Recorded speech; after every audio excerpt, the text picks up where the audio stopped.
Welcome everyone. Please let me know if you hear me okay. We are working on getting this show started. Apologize for the delay. As usual, I'm having slideshow difficulties in the uploads. I am trying to get everything prepared for you. But thank you for being here. I will say hello to everyone before we get rolling. But how's the sound? Okay, let's see. All right, welcome to the show. The Truth About Delphi, Part 2, Aftermath. And so today, what we will be discussing is other than the crime, what has transpired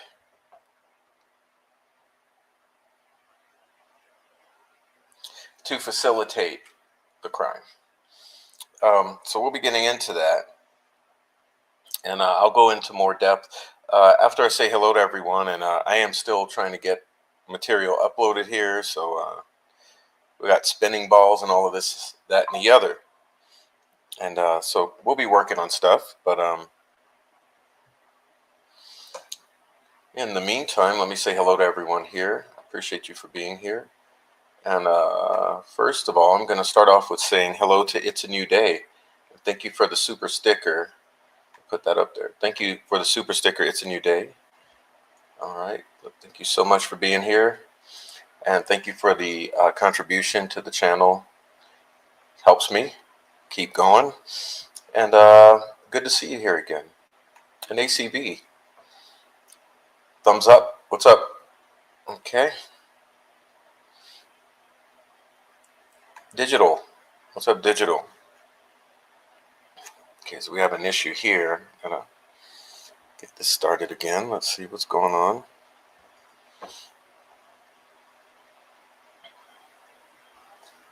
Let's try this. Let's see if this is going to work. All right. Jojo, what's up, Jojo? All right.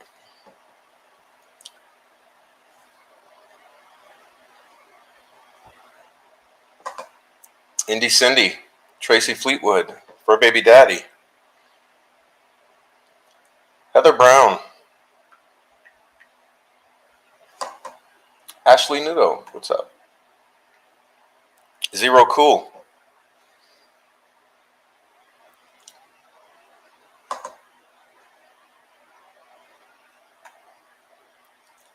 Rebecca N, 1965, what's up, Rebecca N? All right.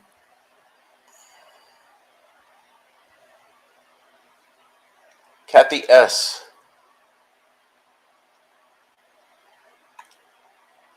Sleuthy Goosey, hello, Sleuthy Goosey.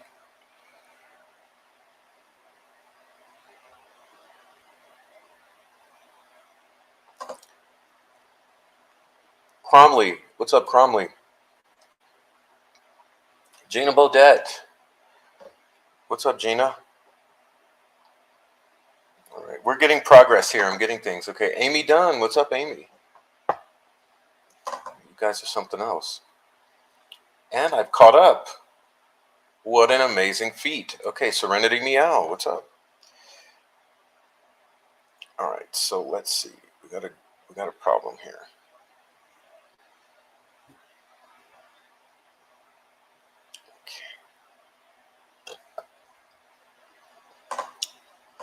Rebby Lee, super sticker. Thank you, Rebby Lee, Canadian. How is life in Canada? Hello to you, and hope you're prepared for winter. Oh man, you guys are awesome. Thank you for being here. Hello, Serenity. Hello, Margaret. I see you, Margaret.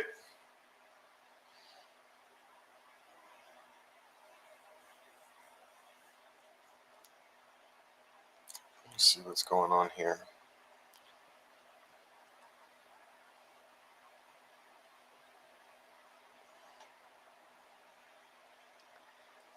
Jeez, okay. We're going to get these up. Serenity. Canada is brutal. All right, you guys, sorry I'm getting there.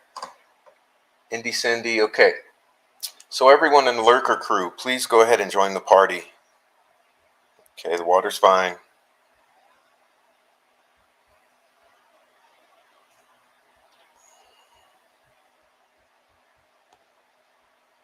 All right, trying to ensure that all of our slides are prepared. So give me a moment, we're getting there. All right, and everyone who's just lurking, please go ahead and join the crew. Join the crew that is happy to discuss. You guys don't just lurk. It's nice in the chat, trust me. So join the chat. All right, so apologize for the delay once again. We have an extensive slideshow. I'm trying to get it all. It was glitching, and you know the deal. I'm operating on a very old laptop, so it's always just a complete pain to make anything happen. All right. Let me see what I got going here. All right.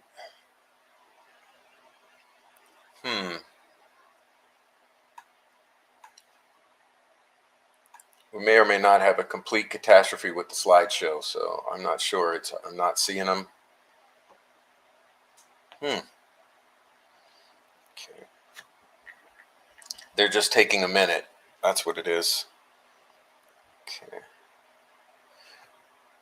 So let's see. All right. So can we finish this? I just want to be done now. Let's see.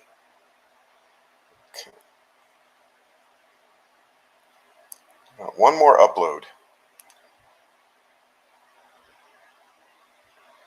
All right. Now,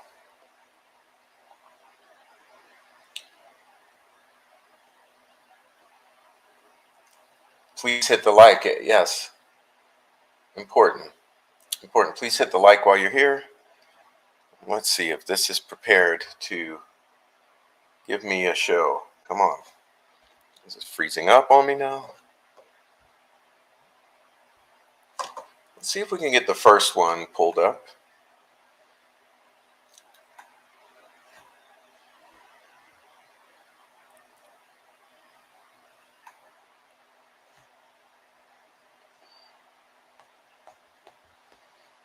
Okay. Let's try it again.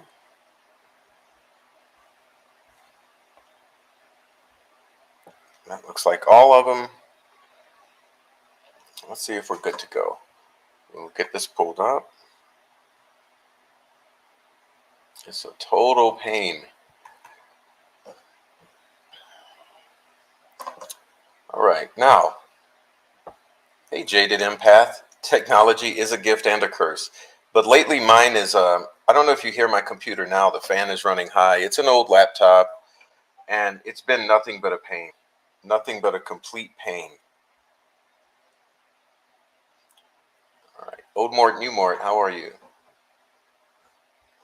All right, and I'm constantly getting messages here.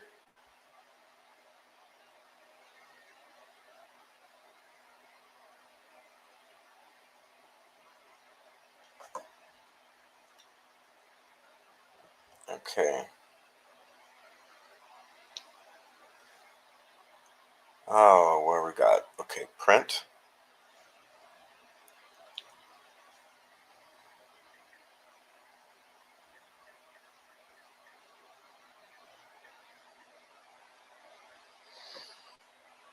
All right, so is this gonna work now? All right, JoJo and Jaded Empath, Fur Baby Daddy. All right, all you guys. Looks like we're prepared now. I think this is the last of the slides. And so as soon as this is rolling, I can focus on the show and stop messing around here. All right, so listen, I'll inform you right now. This show will be about drama. Okay, so be prepared. Um, I know some people are very reticent to consume anything that's drama based. And I know that many of you are tired of the discussion of drama or whatever you may call that. Okay. But although this is drama centered, there's a reason and there's a necessity to discuss it because if you want me to fulfill the I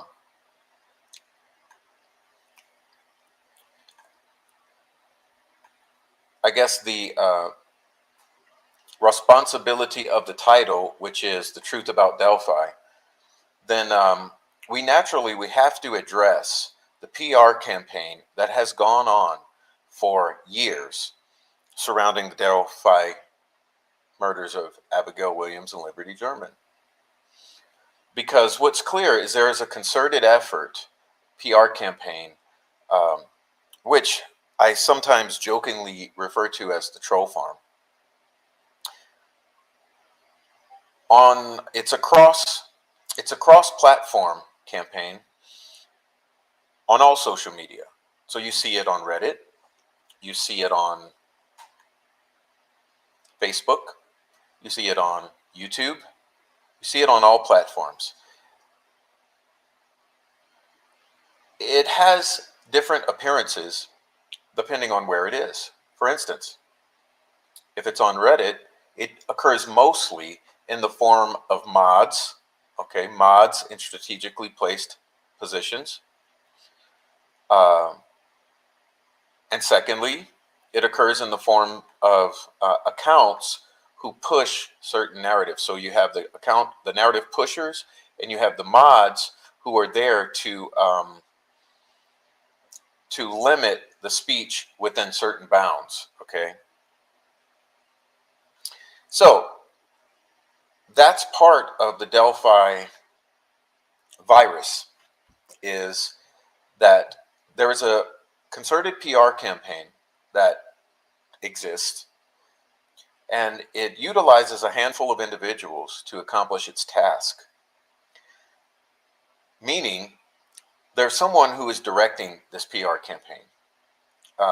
It's not solely what it appears to be, and these people are very aware of this. So the goal is to masquerade as if it's legitimate commentary from independent individuals who are expressing valid opinions that are organic and coming from the community. But that's not what it is.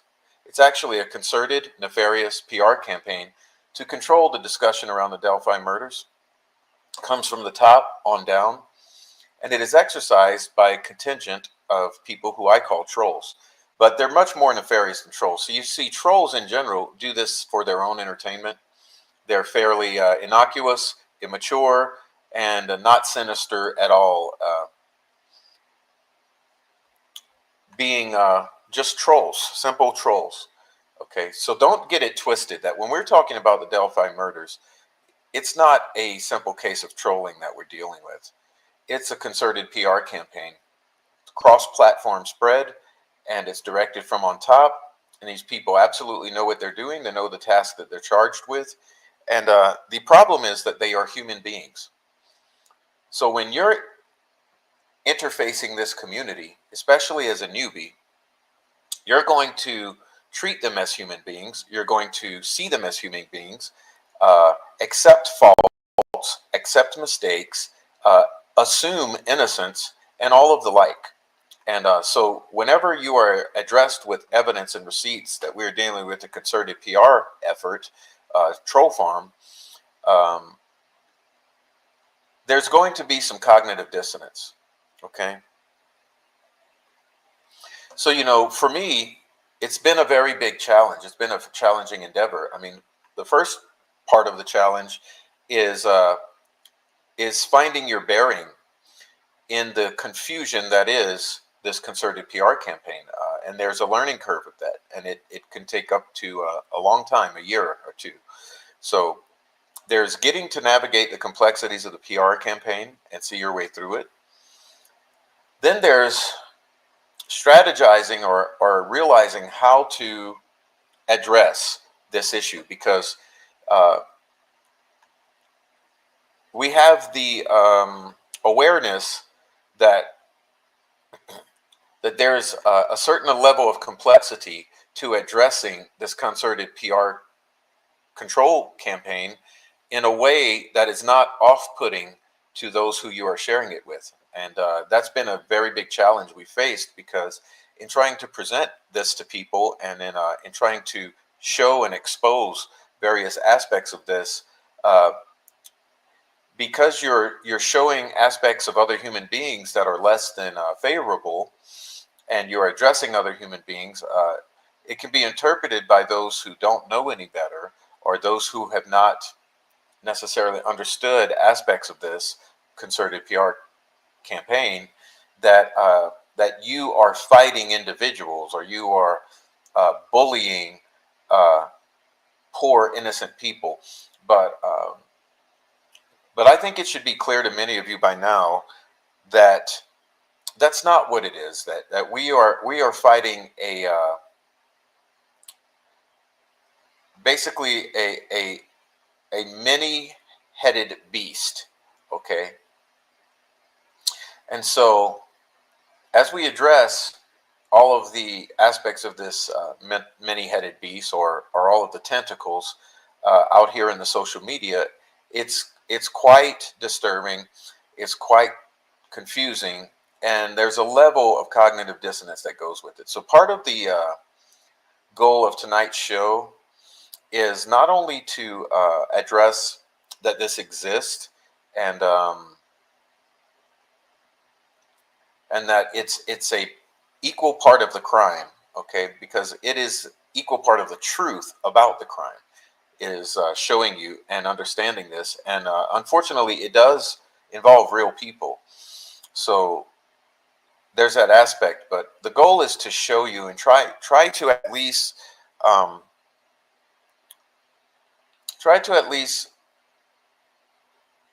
form some cracks uh, into this so that you can peer through and maybe see for yourself some of this, and be on the lookout in the future. Okay. So I intended to give you, just like yesterday, I intended to give you a uh, a summary before we start. But now that I'm here talking about it, I think I'd prefer to give you the summary at the close, or basically a conclusion. Um, so I guess what I'll do is I'll get started and I'll save the summary for the end after we take a look through everything. So that's the way this is going to roll. So yeah, I guess we will be getting started soon. And just give me a moment to clear my throat, get a drink of water, and we'll be getting into it. I'm also going to mute my devices so that we're not interrupted. Okay, so I think we're good to go.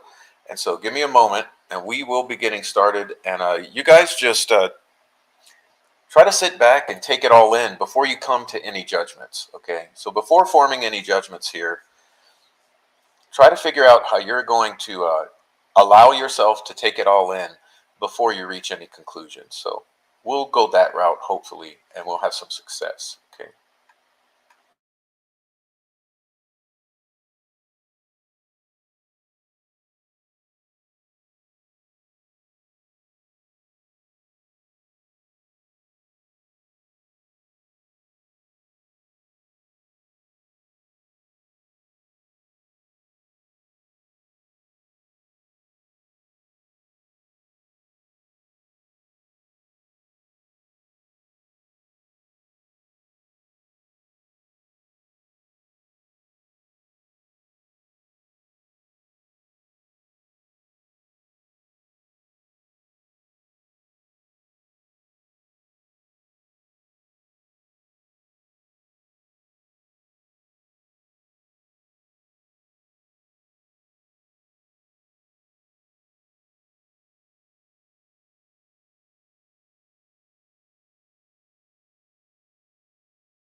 Okay. All right. So we are ready. So let's take a look. Now let's see. Okay. So for starters, we're going to talk about how this is very complex because things are always in flux. So what you know this week about this entire thing may not necessarily hold true um, next year. And that's the way that is. So, we're taking a look at here now. Now, this is September 5th, 2023.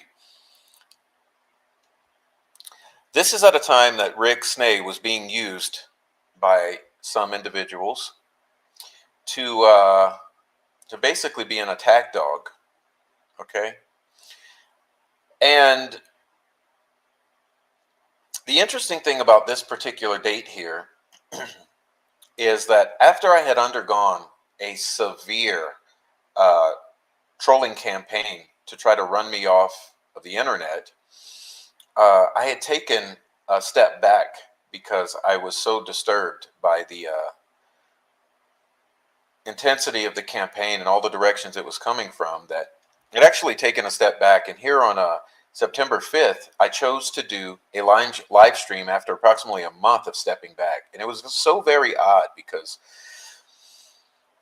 I had totally went away, and I was hiding and trying to stay out of this chaos. And I had come back on September 5th, and I did a little just a little small show trying to come back out of hiding.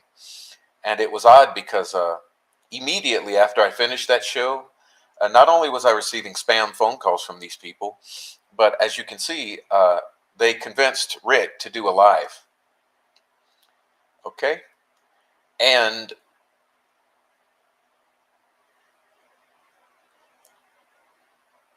in this live, it's absolutely atrocious. If you were to go watch it, you'll see for yourself. Hey, Rick. Yes, that guy is a pothead allegedly, but you'll see. Okay, if you were to go watch this show here, you'll see how absolutely insane these two people were behaving. Okay, and of course, I am a coward. Case in point here, coward is this individual's favorite word, and you're going to get to know that. But yeah.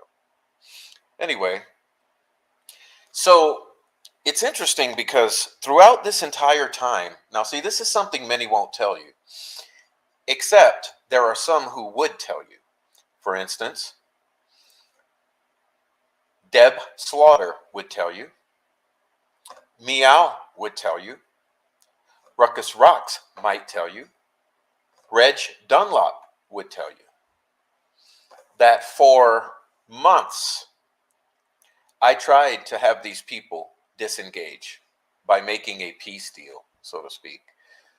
Okay, so I was assuming at this time that this was a normal group of people doing normal things, and that if I would simply reach out for peace and express my intention to make a deal to have peace, that they might cooperate with this sort of effort.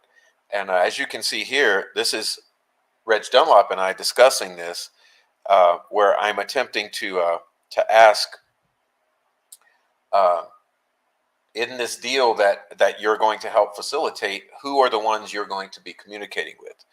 Okay.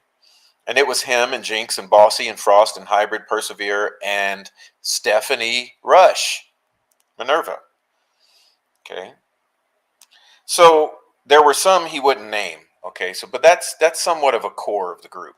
Okay. Now, here you're going to see another screenshot. This is from an individual and I, another recipient of the stalking, harassment, and hacking. Okay. So I say, remember when you said that Randy repeated everything that you and Noe talked about in Noe's house? And she says, yes. I said, now you know why, because I showed her proof that I was hacked.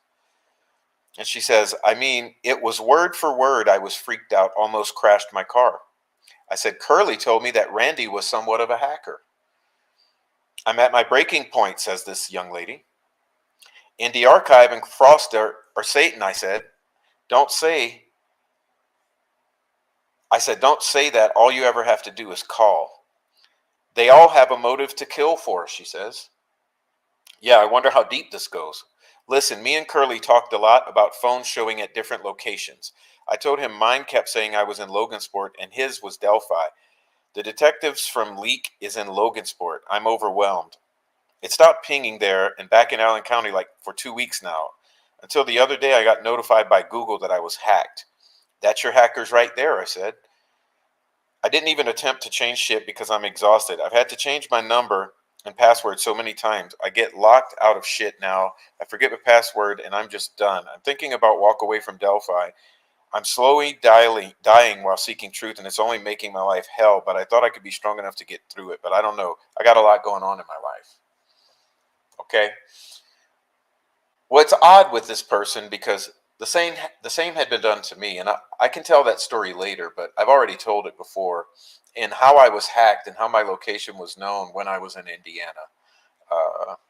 All that's been reported to law enforcement at multiple levels, so it's fine.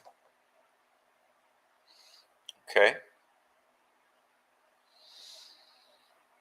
So a question here is, Prof, what started this? What started this particular endeavor to be aimed at you? Okay, because I know why it's aimed at this individual. Why was it aimed at me? Well, I thought back about that, and what I did is I looked at timelines.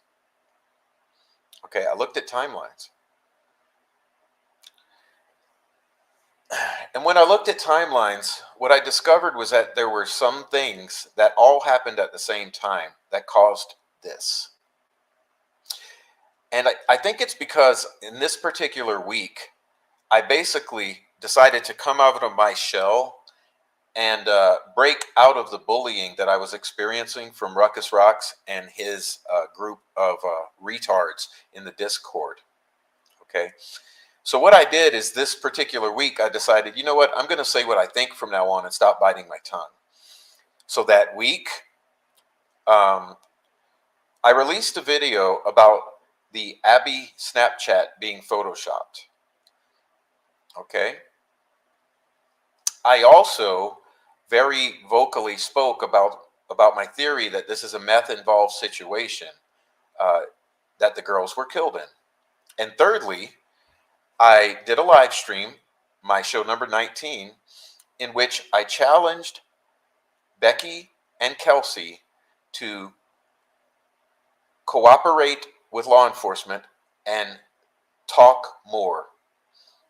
Okay. Well, the interesting thing about that is that very night, a situation occurred. And there's someone who informed me of the situation.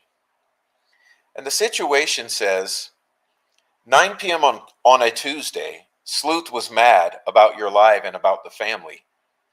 Okay, so Sleuth was mad that I had said that Kelsey and Becky should probably talk more. Sleuth gets a voice call and says to go in your live with fake names. What this means is he made a voice call in his Discord. And he says to the people in the Discord to go into my very next live with fake accounts. That's the plan they made.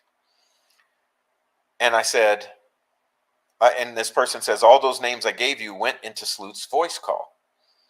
He created a call for the group and was sharing the screen. They were watching you live and talking about you. Yes, those names I gave you trolled you live. So the names were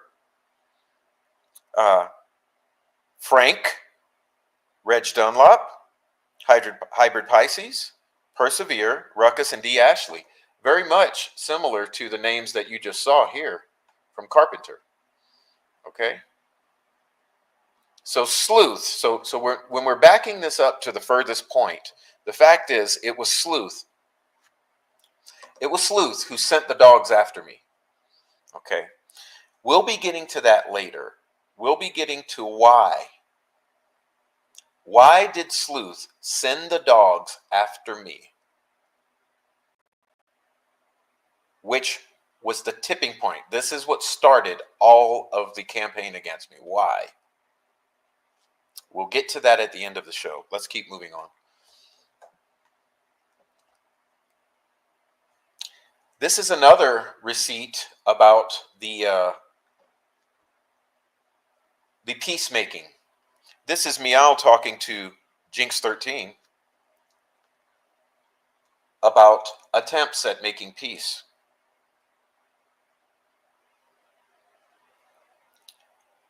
Prof took his post about me down, pussy, because what I did, I told Miss Meow that in a showing of good faith, I would take down a post about Jinx 13 so that it would be a showing of good faith so that they would stop the campaign against me. So I said, Meow, I'm going to go take the post down so that Jinx 13 can see that I am serious about trying to make an effort to have some peace here. Well, Meow sent me this because it was very interesting. It was very interesting because instead of taking the post down being seen as an effort of goodwill or a showing of good faith in an effort for peace, Jinx 13 says, he took his post down about me, pussy.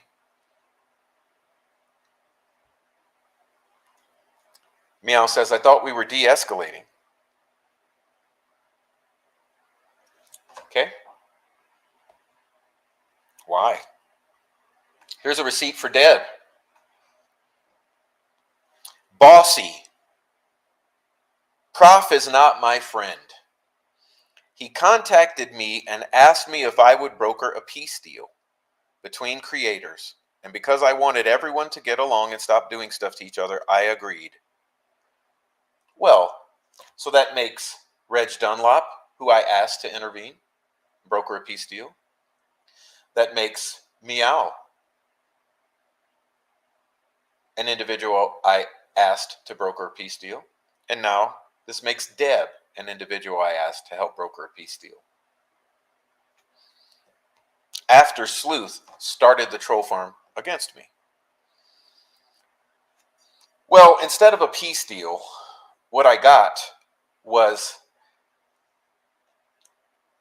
a year of relentless efforts. Okay? For instance, this is an advocate for the murders of 4 young black girls in Florida. 4 angels, with a black angel giving the middle finger as an avatar. Well, let's look at this. Let's see. The first one is Prof. The second one is Prof. No, the second one is Noe. The next one is Prof. The next one is Noe. The next one is Noe.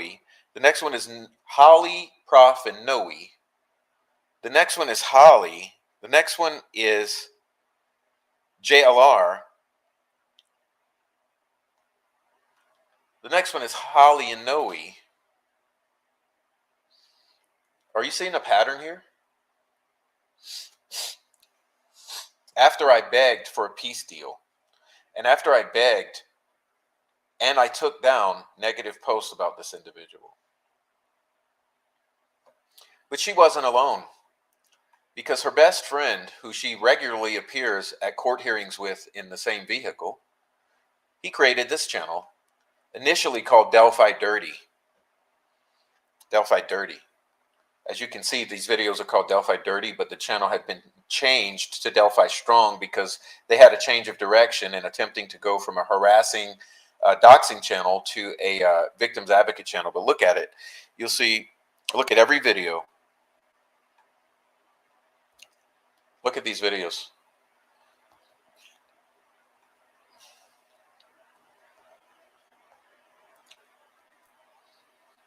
Okay?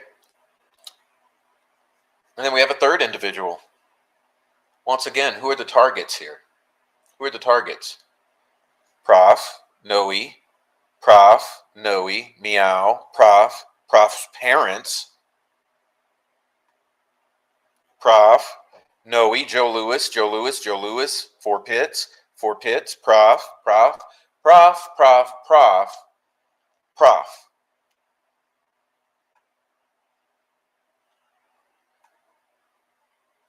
So why?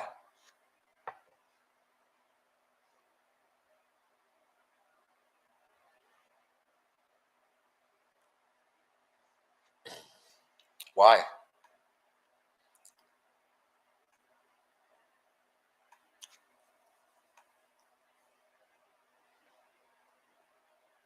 Question for you. How many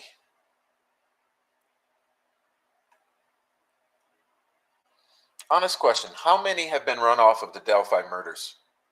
How many creators over the years?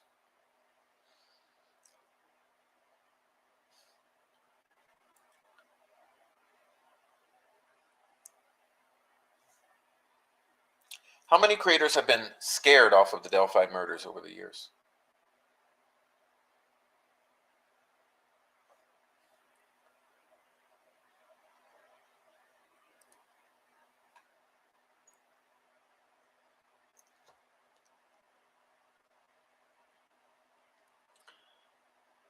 What you're about to learn is it's a very small handful of people that have done this. Very small handful. It's not a lot of people. It only takes a certain amount of people in strategic positions, well coordinated, okay, to accomplish this task. All right? For instance,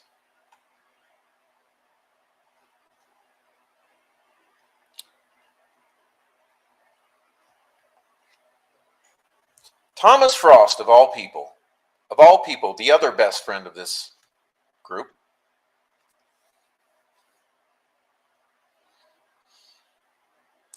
Babylonian Cowboy has departed the program. Oh, odd. But not only that, he tried to kill him off. So you tried to kill off this other harassing channel, this other troll channel, another one you're associated with. Oh, what are the odds? Well, interesting, because when he did this, there was so much backlash because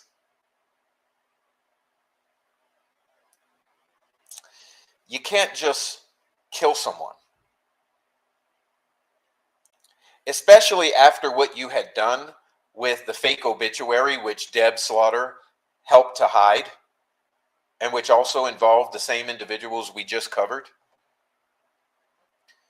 Okay, the same individuals that we just covered were behind the obituary for the fake obituary in Holly.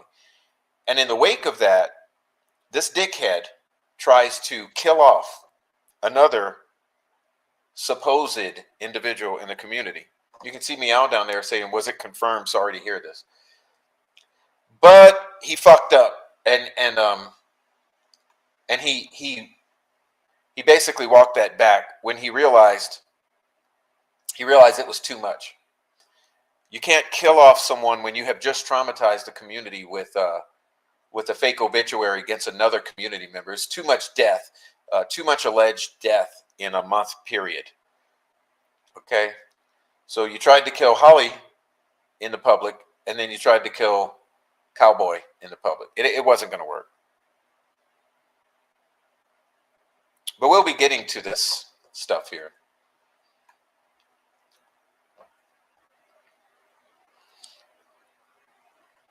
You want me to keep your name out of my mouth? Well, maybe you shouldn't psychotically stalk me and harass me. I'm not these ghosts he's chasing. I email Cowboy every day. Well, that's your MO, right? That's your MO. What you say, how is it that you are always the only one who contacts these people? How is it it's always you? I talk to Delphi dummies every day. I talk to Ashley Schaefer every day. I talk to Cowboy every day.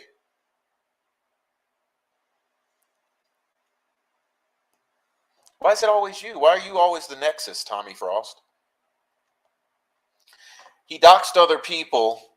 I can't control what they do legally or otherwise. Oh, what is otherwise? Well, see, the reason he killed off this Cowboy is because Rick Snay had accidentally exposed the email address justinobody937@gmail.com. Rick accidentally showed the inbox, which revealed this email address.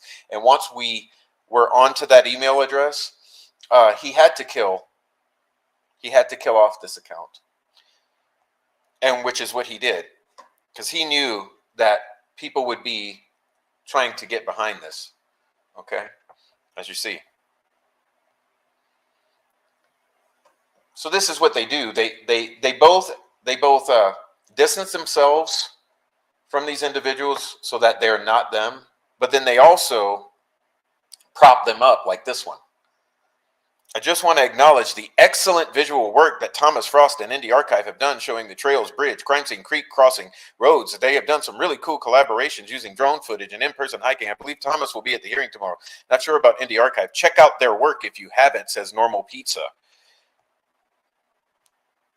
Thank you. Thomas is a genuine, regular Indiana guy, and it shows. Indie Archive I've never heard of, but he's got a ton of Indiana-related videos, music, basketball, crime. I appreciate the striking visuals and the effort it took to make the videos. I haven't really followed the Murdoch cases. Got my hands full with this one, says Thomas about himself.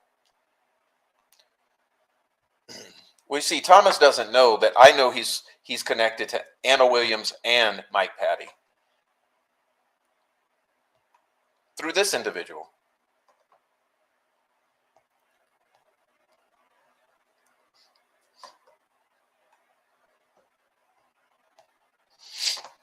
Okay?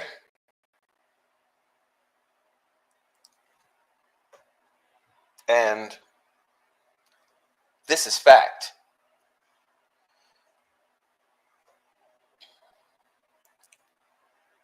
So let's talk about some other things.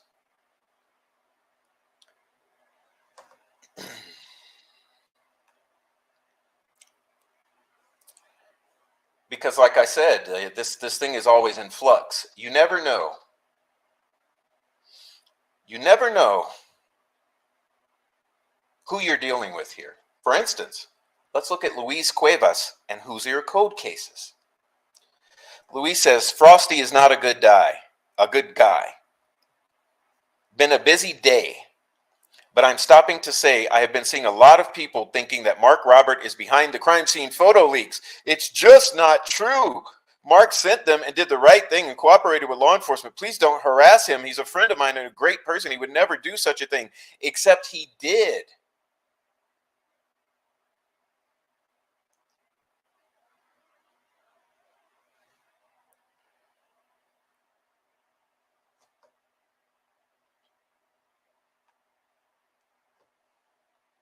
He chose Indie Archive over Meow. What does it matter to you, Louise?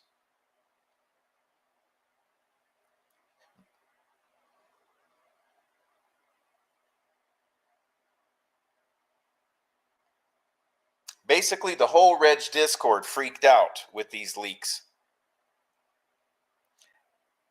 Mark is some messiah to them. You don't question a cult leader. He's a high priest. I mean, his high priest is Turbo.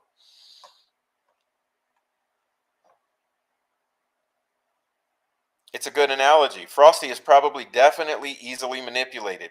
He was going on and on about being used and how his girlfriend used him, and he spent $8,000 on a trip to Hawaii, and she broke up with him right after.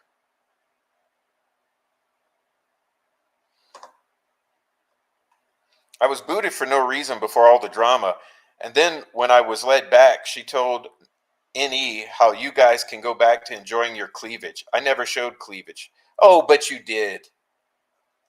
You did, Louise. Why are you sending nudes to everyone? Why are you sending nudes?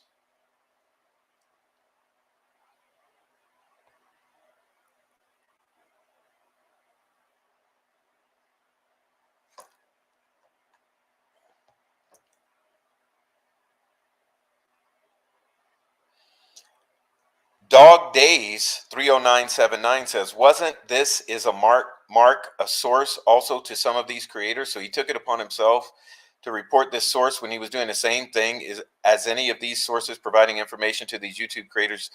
They all have blood on their hands. Yeah, yeah. So if you're the one spreading the crime scene photos, why are you the one reporting?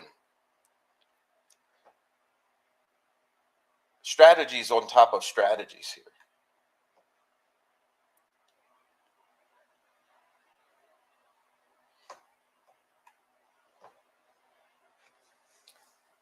(10/05/2023).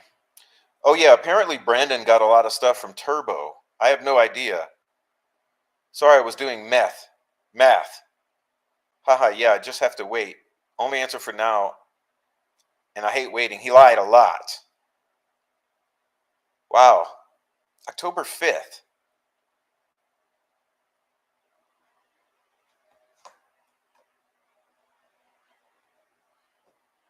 October 5th. A source sent murder sheet, graphic crime scene photos. Murder sheet does not share any details of the photos and have chosen not to say anything except the photos were obviously from the crime scene.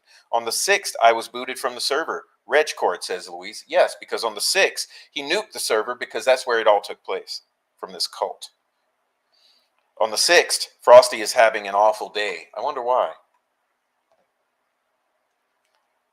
Remember, this is before Fortson kills himself. I was wondering, it's been important or something, 10:07, something related to Delphi, but I want no part. I guess it's bad, but I don't even know if it's true. I video chatted with Mark before. I just don't know how he gets stuff. And on the 8th, something is off with me tonight. No, it's not that. So for how many days were you all fucked up, Frost? How many days were you all fucked up over these leaks? So in the midst of you being fucked up, Reg Dunlop nukes the Discord.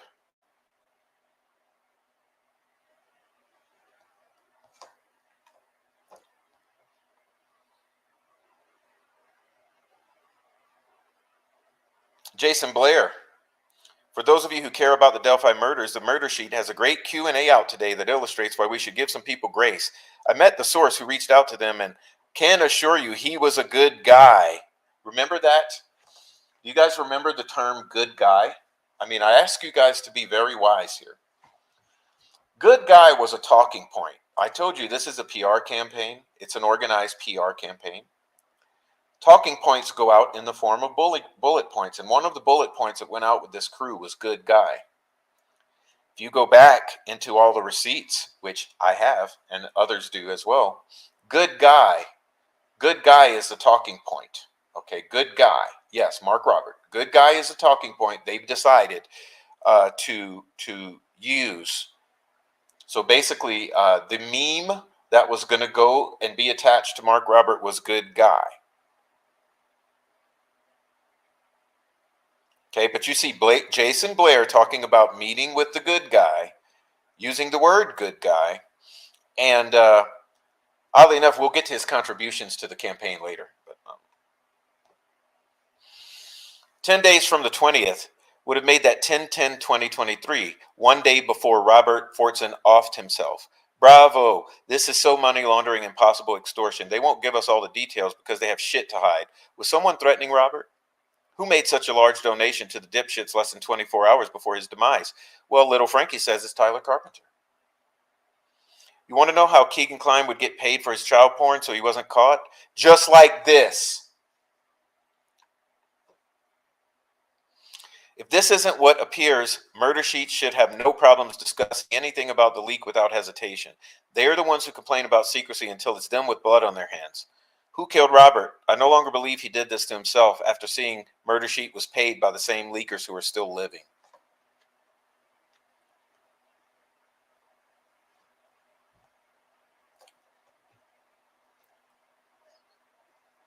Remember, Jason Blair appears on this list.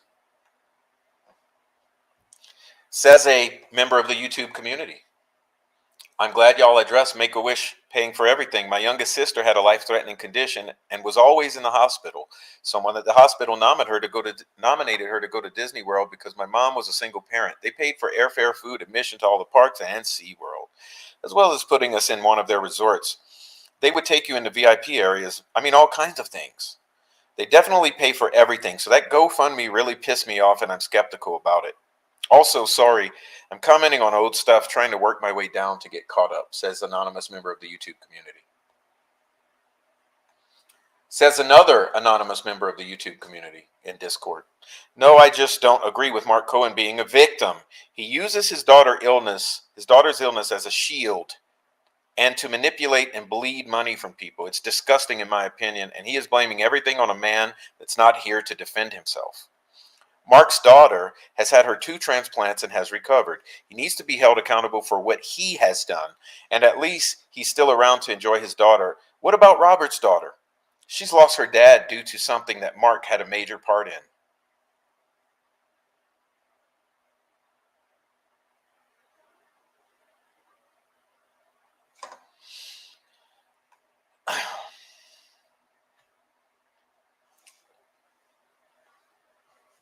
So let's take a look at some things, because I wanted to go take a look at some things. And I found some things worth commenting upon.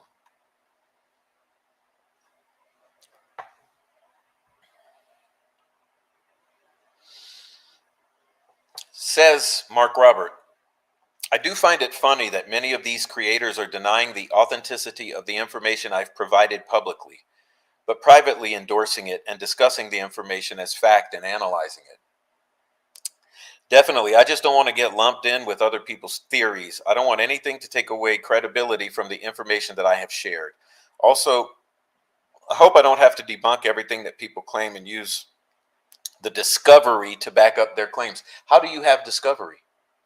And how does Ruckus have discovery?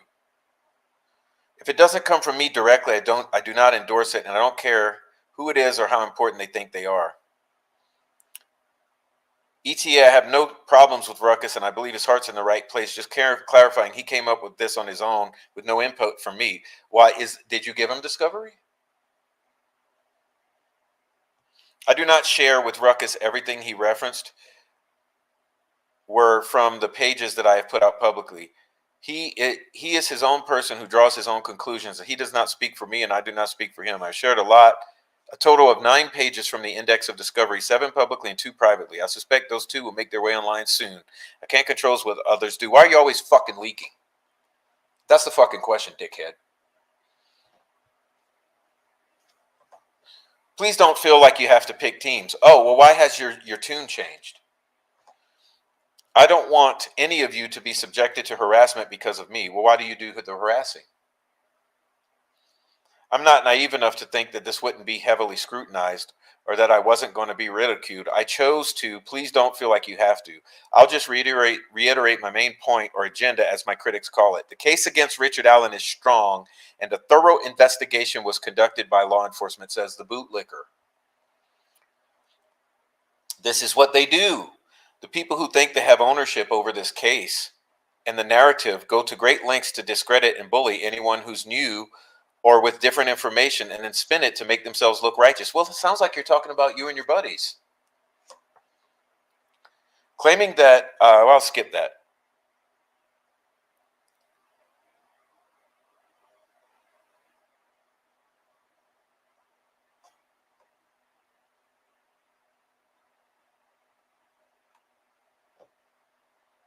One of my main points has been to show how solid of an investigation it is and to try and silence the critics of law enforcement and all people claiming Allen is innocent. Sounds true to me. Sounds like some bootlicking, bully-ass, cyber-stalker, psychotic asshole to me.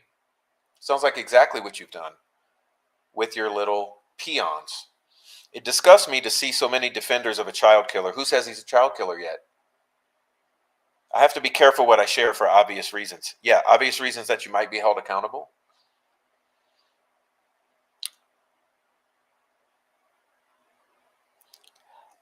If Richard Allen's DNA was at the scene, even partially, he would be charged differently. But since they can't physically place him there, they charged him the way they did. I agree. They charged him for kidnapping the girls.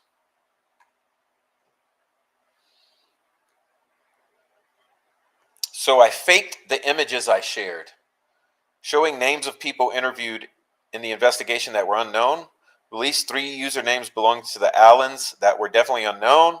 I haven't said anything like what others are claiming, and they don't speak for me. Trust me, bro. Come back to this comment after the trail.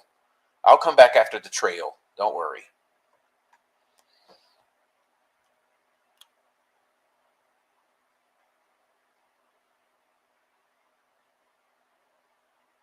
Okay. I'm gonna skip down. I'll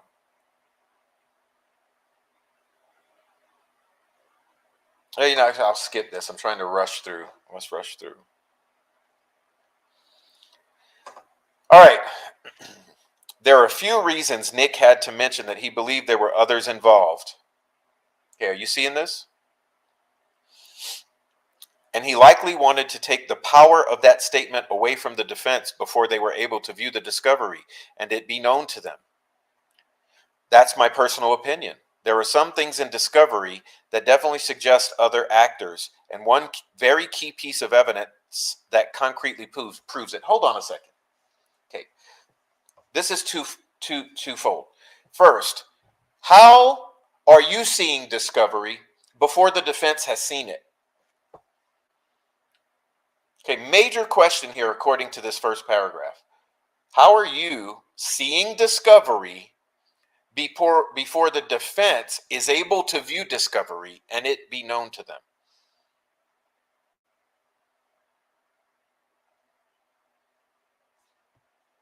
Wouldn't that mean it's coming from somewhere other than the defense?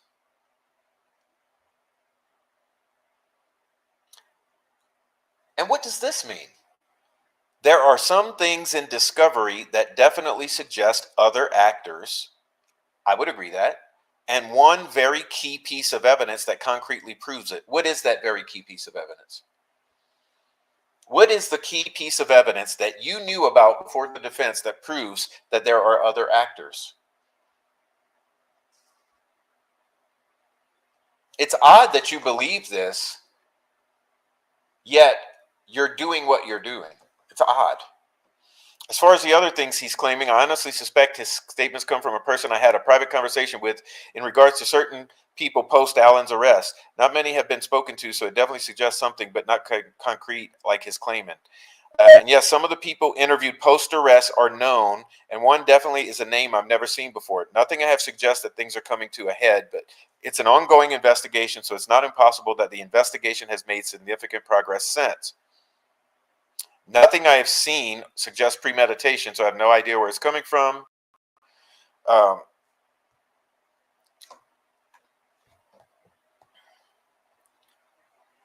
Now, what the fuck is this?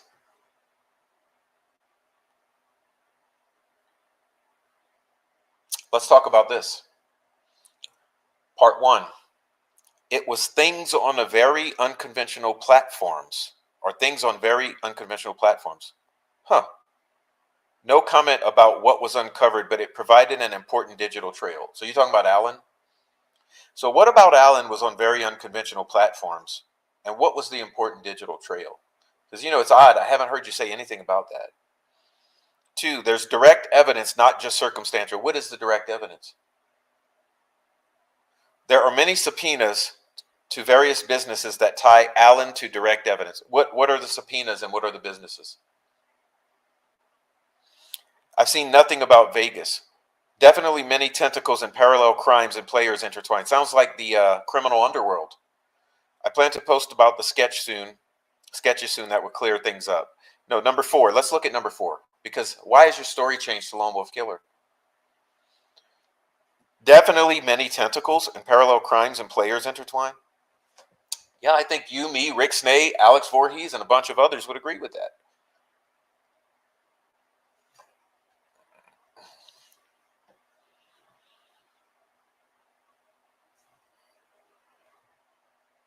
No comment. I don't think I should speak about the video. Why is it faked?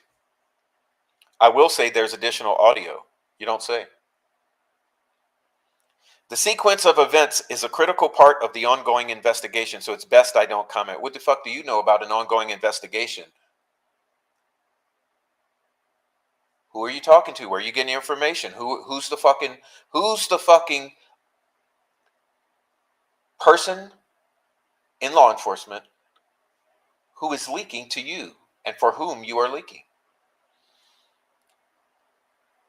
I assure you, I do not want to share anything that could jeopardize the hard work from LE or reveal what they know, bootlicker. As far as the why, not really anything like that, just some interviews with those close to Allen that provide some insight into his state of mind in February 2017, as well as interviews from 2022 regarding his character. So how do you know about the inner workings of interviews conducted by law enforcement with witnesses?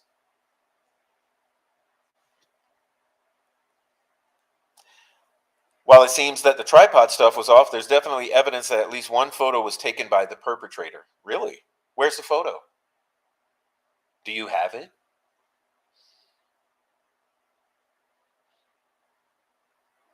It was not of the bodies, but one of the signatures left at the scene. What is it, the F tree? Was that taken by the perpetrator? Is that what you're saying? Is that what you're getting at here?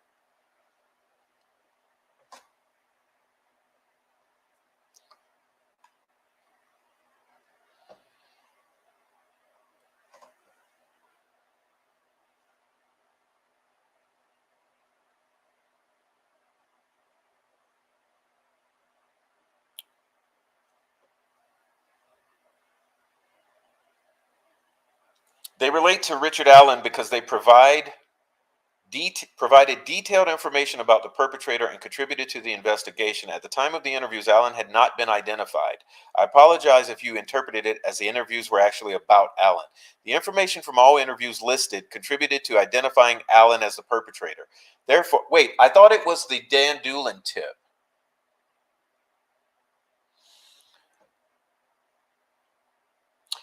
Therefore, contributing to his guilt, alleged guilt, sir.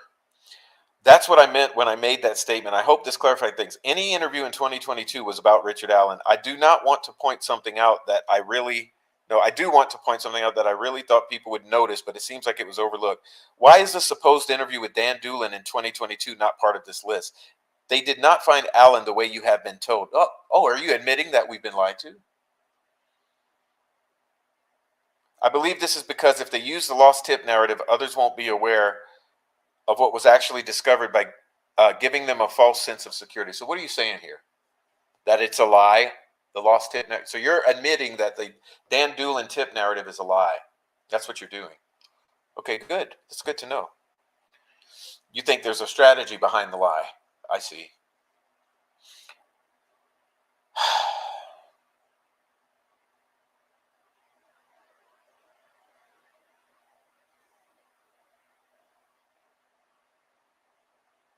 I'll leave the rest for you there. Let's move on. I'm trying to get through this.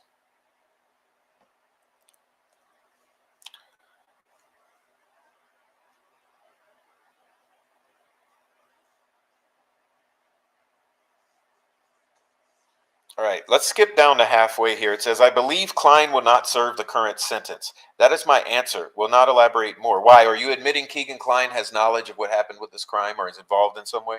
That he's going to make a plea deal? So you're admitting that Klein is tied to Delphi in some sort of way? It seems like that's what you're getting at here. I also want to highlight, this is my assumption based on what I've seen. Okay, so Klein will not serve the current sentence. That is my answer, will not elaborate more. Okay. Interesting, because you know that we are talking about the criminal underworld, and I want to highlight Rick's comment here. Just found out about the inmate witnesses called by the defense. Chadwell, Davis, Klein, Haas. Yes. Meth dealers, a murderer, and Keegan Klein. Why are they going to be defense witnesses?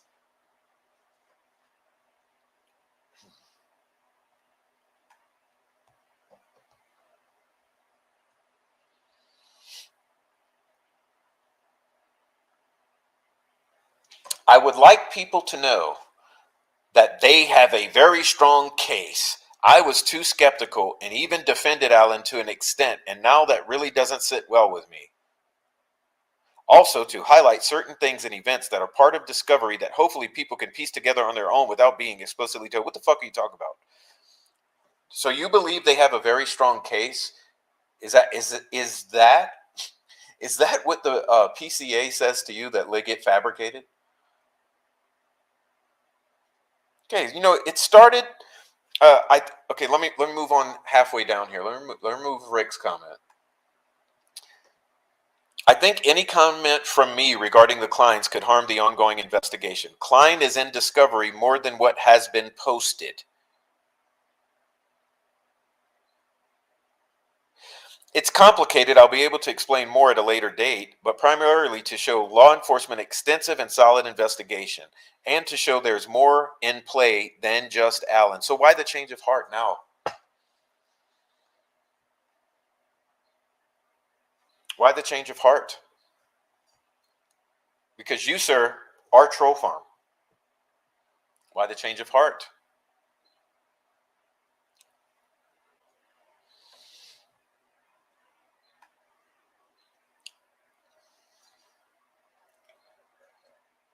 Been a busy day, but I'm stopping to say I have seen a lot of people thinking Mark Robert is behind the blah, blah, blah. You've seen that. Please don't harass him. He's a friend of mine and a great person. You're supposed to say good guy. Remember, the talking point is good guy. He would never do such a thing. I'm hearing this leak led to a YouTuber dying. What is going on? Frank Meister didn't fully explain.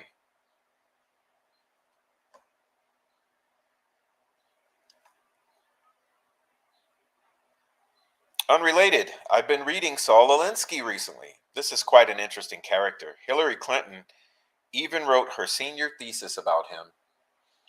One Alinsky quote that has always stuck with me was, "Your enemy's reaction is your real action." Let that sink in. Let that sink in. Your enemy's action is your real action.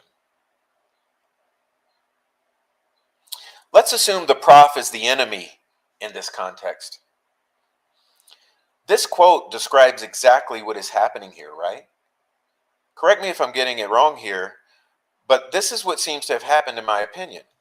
Gatekeeper Channel A mentions the latest ad hominem attack talking points in Discord with some factual errors but no shortage of vitriol. Knowing that the troll mobs will repeat those talking points in the public comments and chats on YouTube, because the troll mobs, many or most of whom are sock puppet accounts run by these people we've been talking about, certainly don't want to talk about the substantive issues in this case, such as how members of the meth gangs being 2 degrees of separation from the victims. How the Franks memo outlined what appears to be, in my opinion, only to be significant missteps by LE, such as ignoring valid lines of inquiry and what appears to be misrepresentations of witness statements, among other issues. How statements from many witnesses and associates seem to keep changing and never quite seem to add up. How associates of the victims had significant legal history, such as unlawful procurement of anhydrous ammonia, which can be used as fertilizer or for the production of meth. Yes, we mean the criminal histories of everyone involved in this particular fucking story. How friends of these associates have felony convictions and are incarcerated for very long periods of time, such as life. Yes, we're talking about all the felons surrounding these murders and this community and the murderers. How other users of Keegan's Dropbox account, some of whom are likely to be in the local area, have not been publicly identified. This seems like a huge issue, in my opinion. Dropbox. The troll gangs repeat the ad hominem attack talking points in public comments and chat on YouTube, seemingly with the intent of discrediting and or ostracizing the prof, without even having to mention any of the questions about the case. When the ad hominem attack talking points don't get enough engagement, because the motivations behind them are apparent and cringe, Gatekeeper Channel B dedicates portion of a live to the ad hominem attack talking points and then makes a community post just to be sure the message is getting through the audience. Yes, this is called the troll farm, working in tandem, collectively, together.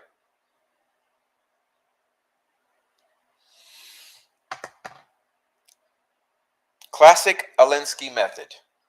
Provoke, then advance, then provoke again. One might wonder what the motivation of these attacks are.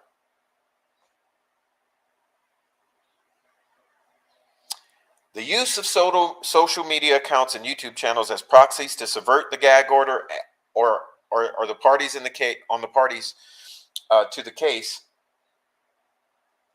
in the exercising of a concerted PR campaign to avert justice for the victims of the Delphi murders.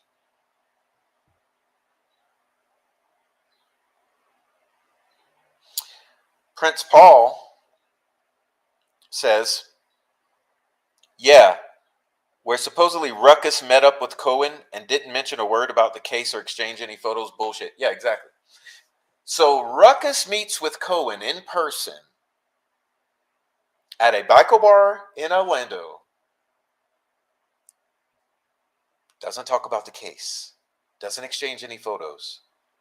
No discovery. Legit, I just learned about Jason Blair. His donation was days, weeks before the collaborative episode aired. Hella suspicious. I Googled him because his donation was higher than the others besides Fortson and anonymous Tyler Carpenter. All right.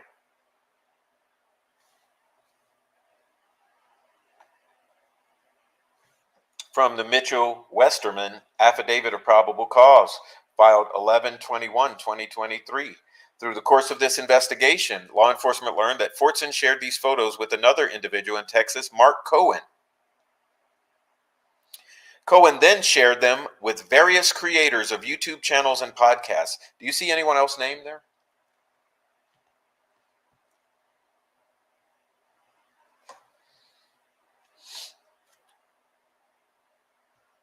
Chris Todd says they were going to arrest all three of them, Westerman, Fortson, and Cohen. That is what happened, okay? Cohen knew Fortson from like a gambling site. Like they didn't even meet on Delphi. They knew each other before. Some weird connection they had years ago, like 2 years. So website. So Cohen, Westerman, and Fortson were all three going to be arrested. Except Cohen makes a deal, Fortson murks himself, and Westerman gets off scot-free. Interesting. But notice, post-hearing memorandum 325/2024, not once did Fortson identify Westerman as his source.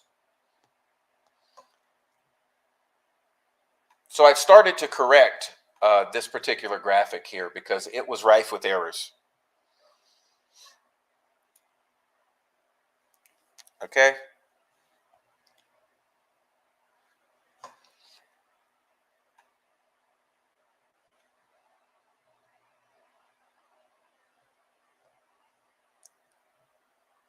Meow says, Thomas, how much did you send Rick Snade? Just the parts you have. Jinx says, I also heard Fig leaked it to Sleuth, who has also let some of it. Thomas says, Rick Snade, he got 3 from that Mark Roberts guy, but that it was Fig who leaked it. So wait up. Jinx is saying Fig leaked it to Sleuth. Thomas is saying it was Fig who leaked it. Why was Fig never named in this? Why did Fig escape accountability? Because it seems like everyone else, and wasn't Fig directly communicating with Jody Williams or whatever employee of the judge? Wasn't Fig directly communicating with Nicholas McClelland?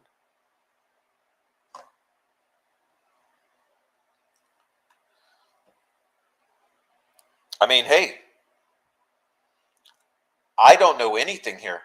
I'm just looking at what's made available to me.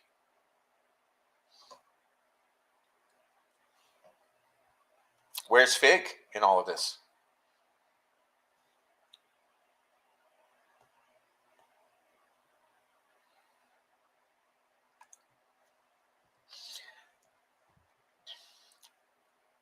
I mean, here's the point that I'm trying to make. Are you guys starting to pick up on something here? That it's the same handful of people in the middle of everything?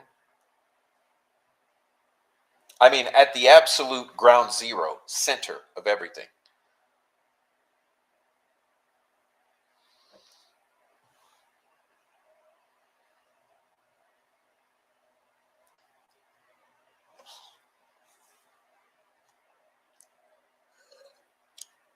It's the absolute same small handful of people in the center of everything. At least going back 2 years since the arrest of Richard Allen. Now, what about prior to the arrest? Well, I don't really know. Since the arrest of Richard Allen, it's been the same handful of people. I promise you. I'm showing you.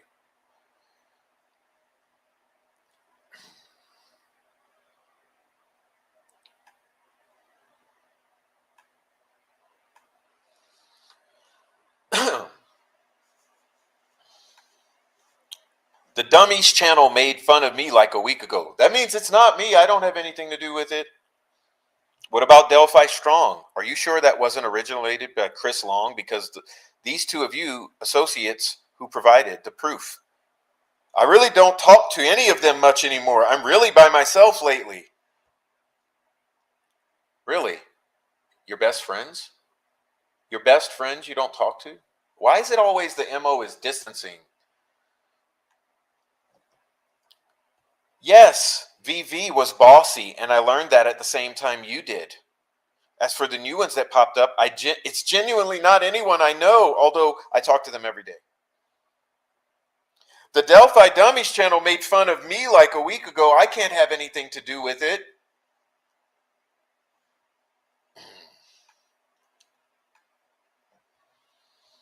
But Mark is going to kill himself. Congratulations, Frank. You're a sack of shit. You're a dipshit who's only in it for clout and views. Go fuck yourself, you little bitch. I hope you're proud of yourself. You got told the truth and your dumbass ego wouldn't accept it. Fuck off and leave everything alone. Mark is going to kill himself.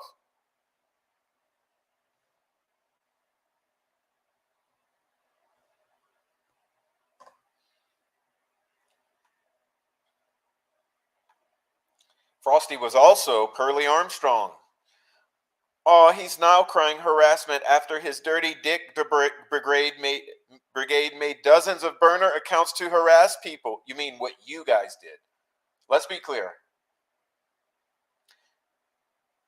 Projection.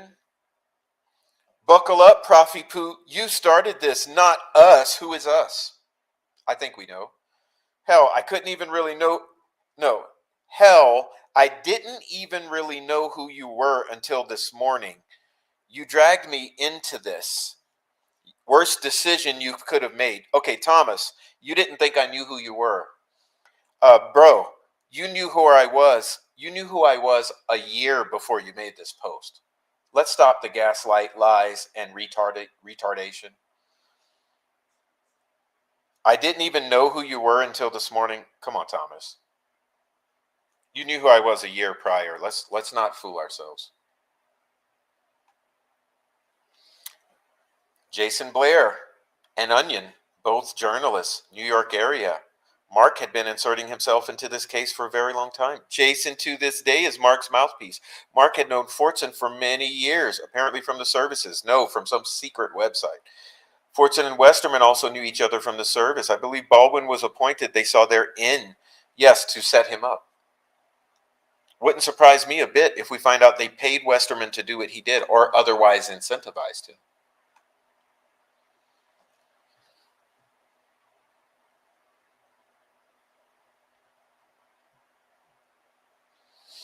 Enter Bossy. This is exactly what they'll continue to do and their goal. You mean what you guys? Let's be clear who we're talking about here. Notice they only harass the people who actually go to court hearings and provide truth and transparency about the case. They try to run you off the platform, then play victim. You mean this is what you do? This is pure projection. I'm not going anywhere, and I'm handling it legally. They're going to be held accountable, guaranteed. The whole Shack Attack crew of them.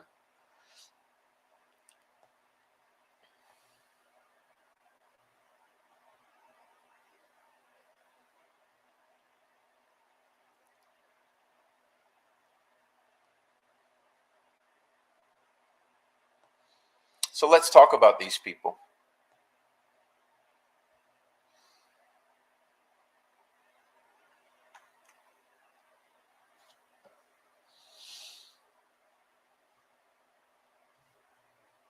Stalking, harassing,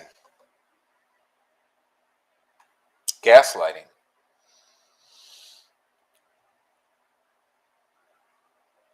What are the odds? Just a nobody.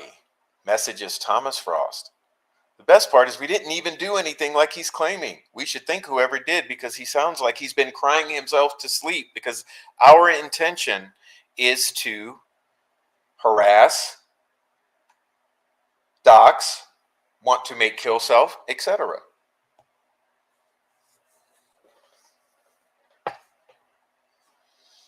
Hide behind fake accounts. Distance yourself from it. Pretend not to. These are the MOs. Pretend not to know who this person is, or pretend to know but not say. The person behind these accounts is always hidden for the purposes of harassment, stalking, and doxing, because those who would do so are too afraid to be held legally accountable for what they do, so they hide behind the fake accounts like Pearly Armstrong, Babylonian cowboy, Delphi dummies, etc., etc. Delphi strong, vicarious vigilante. And they think no one would ever figure them out. Except, you see, then Ashley Schaefer comes along. About to do some serious video editing with this. Well, you know that's exactly what it takes. Okay? You realize that it would take this graphics card in order to facilitate the making of the deepfakes.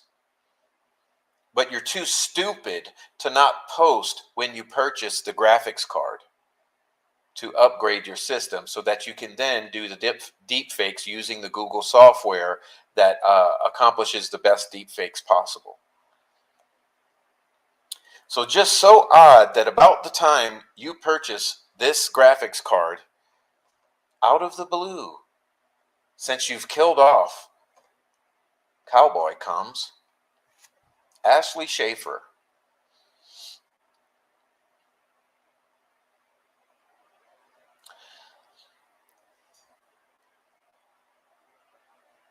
Then you get your buddy Chris Long, who makes stickers.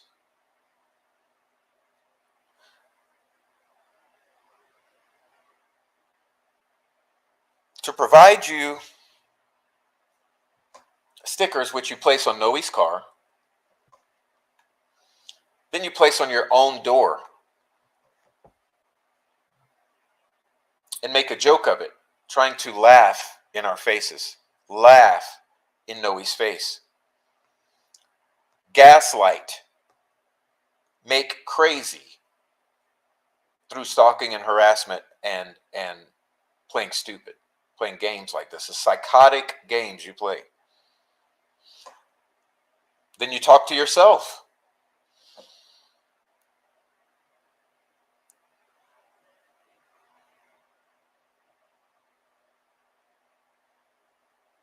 Okay, let's look at something here. I want you to keep in mind some things. You know what, Ashley, quote unquote, if I told this story at your dinner table, it'd be the best story told in that house in decades. So what house are you talking about? This is false, Tommy, and you know it. Anytime I tell the tale of taking acid and ending up on a trampoline in the backyard at 3 a.m. with no clothes, it never fails to bring the house down. Now, no contact, you dusty bitch. Dusty. Okay, keep that word in mind. What do we have here? Jennifer Marvin and Thomas Frost. I think Ashley Schaefer is genius. Look, there's Noe. There's an Ashley Schaefer sticker, a deep fake. It's so hilarious, isn't it?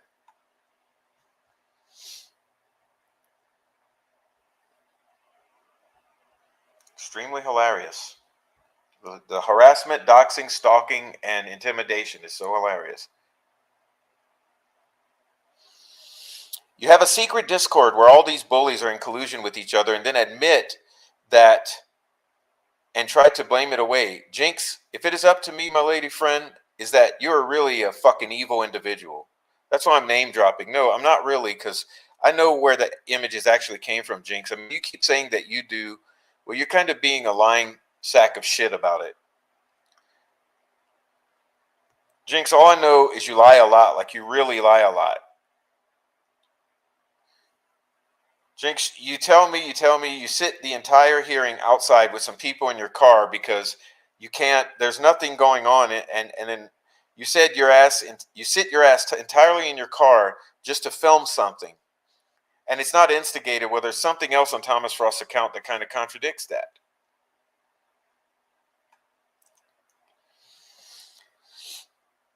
You fucking go to the Monin High Bridge and film Robert Ives while nobody else knew it but Snay. Nobody else fucking knew about it. And sorry ass fucking Tommy Frost and Chris Long went there and filmed it. Just by miracle, you went there to the fucking courthouse without a reason and you fucking filmed something that was fucking instigated, if you ask me. And you keep fucking doing this weird ass fucking shit that you know you have involvement in. You know that you have involvement in so much fucking people that troll the shit out of people, and you do not give a shit. You just laugh your tiny fucking little ass clown group. Oh, good job. I'm not understanding it because it's so fucking unuseful. I mean, truly, Courtney, really.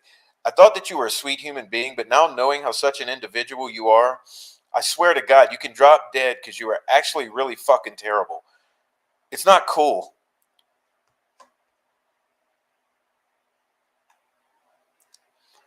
She's protecting always a controversial fucking opinion. They disagree with each other, but they stick their finger up each other's ass just to get some fucking drama going. They fucking intentionally set up Noe to do this shit. And this is what happened. And it's fucking sad because they sit outside in the car, outside in their car, fucking waiting for this trial to end. And then they miraculously something happened and they have their telephone fucking ready. It's sad. You know what, Jinx? Go ahead and protect Mark because that's what you're doing with your little fucking jinxy shit. You were talking as much as fucking shit as Jinx did. So don't give me that, Kathy. Because apparently you people in fucking Delphi are all the fucking goddamn same. You can't tell the truth until it's fucking out there. Jesus Christ, you guys are such a bunch of fucking liars. What's wrong with you? You talk shit. Would they talk so much shit about each other that apparently no one is aware of? Save me. Jesus Christ, these people are fucking lunatics. They're so fucking implemented in this entire case and they talk so much shit about each other.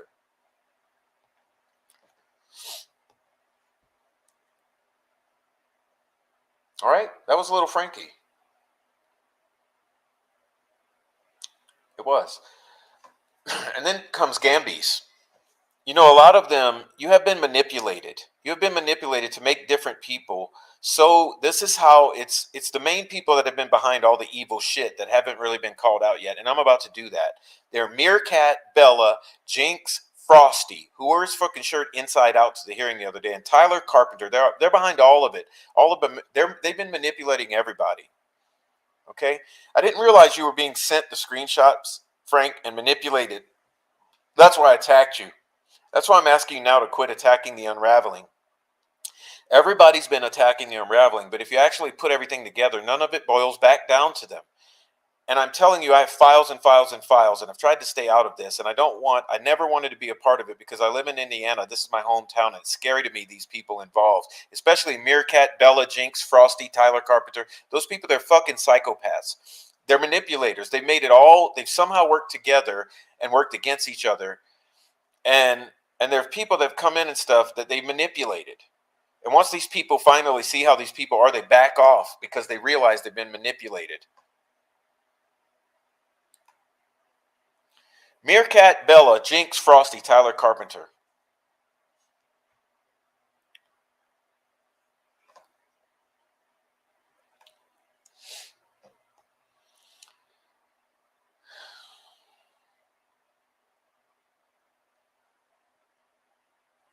All right, another stream from 3/20/2024.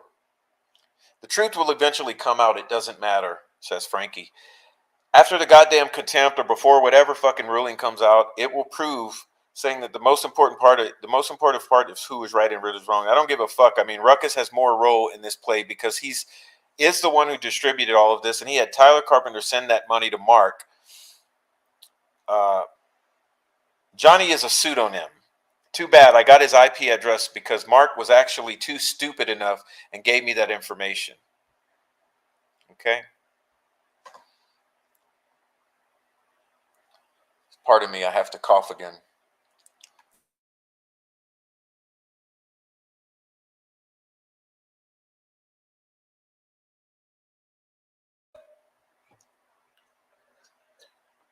All right, we're getting there, guys.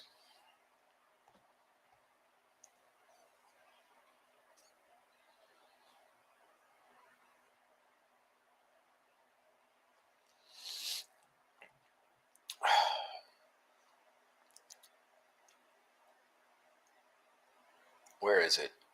Jeez. Am I lost yet?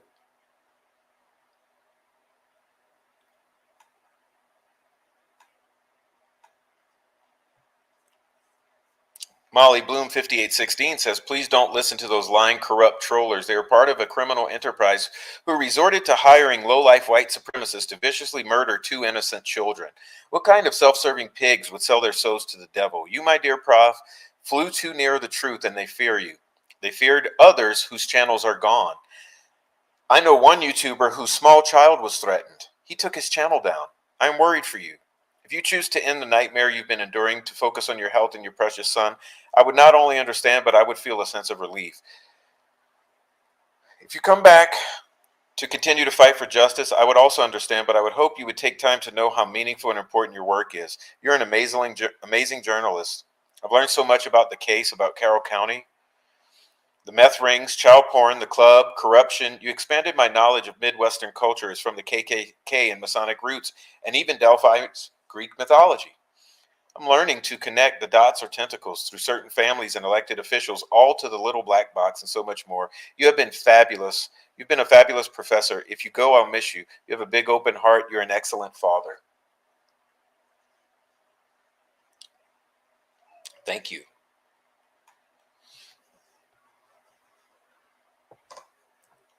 And I want to show you, this shot here is to show you an example of the coordination here.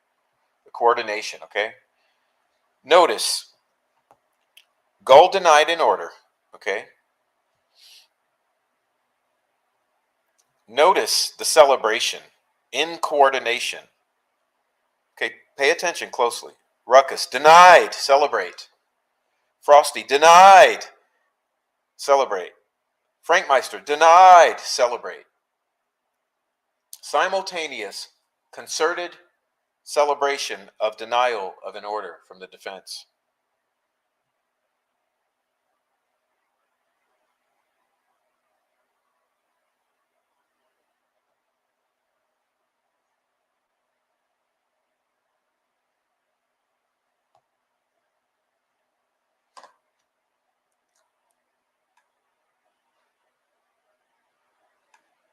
But he's not the only one. They're not the only one. So some people get caught up. You say, I'm on hold for the FBI agent that's been on the case. Do you want me to call you in so you can understand what's going on? He's on the call. I'll call you when he gives me permission. Why are you deliberately putting my life in danger? Answer this. They'll be calling you. Is this your official site? They need to know.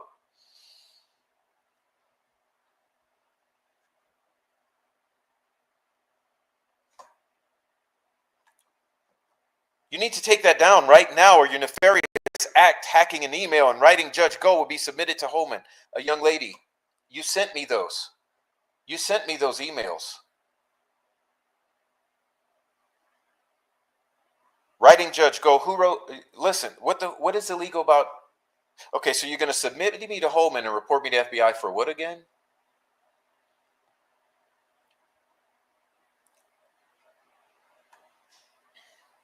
Okay.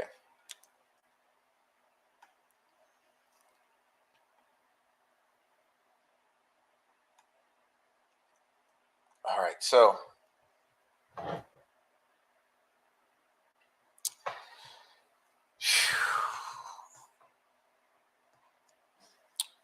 the intimidation goes on, though, this troll farm.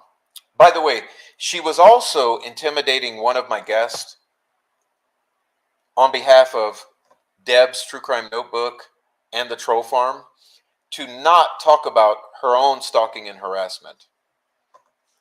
Like, you're trying to control too much.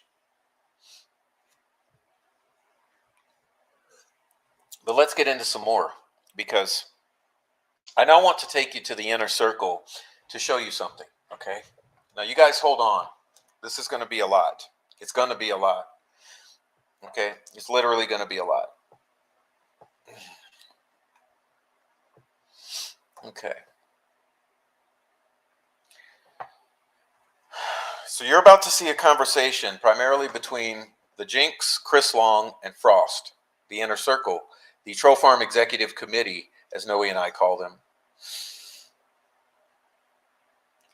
Taking a look at my book, a video of some of my book.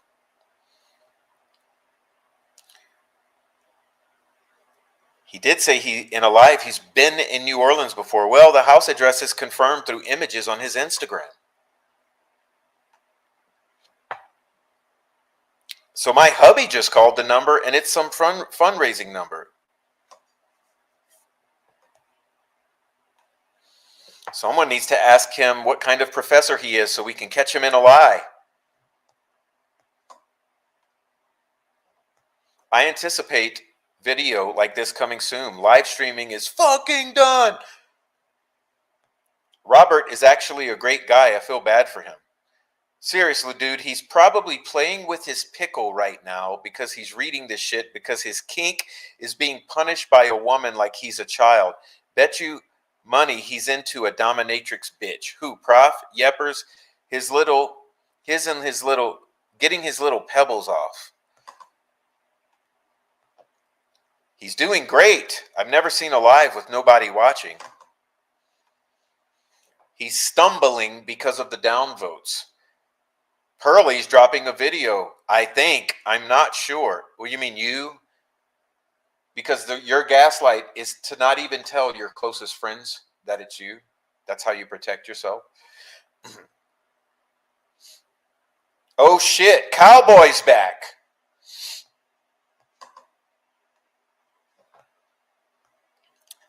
Signed him up for every gay dating site on the planet. Yes, you did. And you know what? I was harassed by emails for penis enlargements, gay dating sites. What else did you do, Thomas? What else did you do to harass me? Who did you have hack me so that you could have the coordinates of my phone?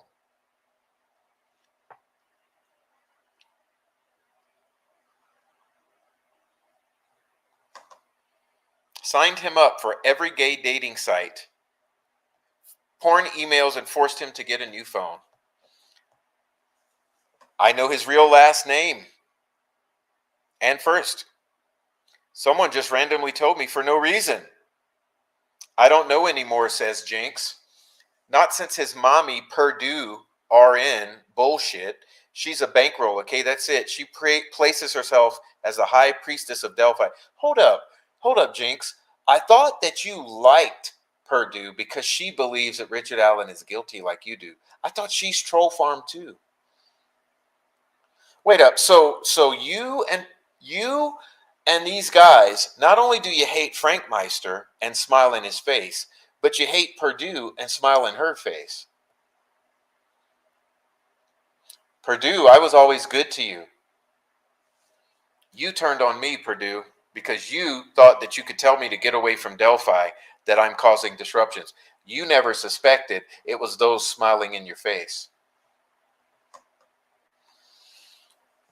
Courtney, I'm so mad he's not having his meltdown. Yes, because your intention is to cause me emotional distress. His views are down so bad, he's lost about half. Yes, after the doxing, when you caused me to react, I reacted and started going after you three, and I lost half my viewers. Yes, that was in October, September, October, maybe even August. The meltdown is coming, says Chris Long, pleasuring in my distress. Should have known he was going to stick with self-proclaimed victim. No, it is true victimhood because you made me victim. You all made me a victim. Even though he's milking Delphi. No, sir, you milk Delphi because you have nothing.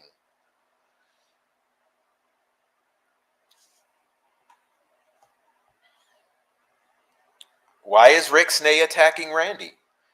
Where, says Thomas, probably because he faked a heart attack. Which exactly is what Cowboy made trolling videos about, claiming that Randy faked a heart attack. Randy, do you know that Thomas was harassing you? Do you know that Thomas and these were attacking you, smiling in your face, accusing you of faking a heart attack, Randy?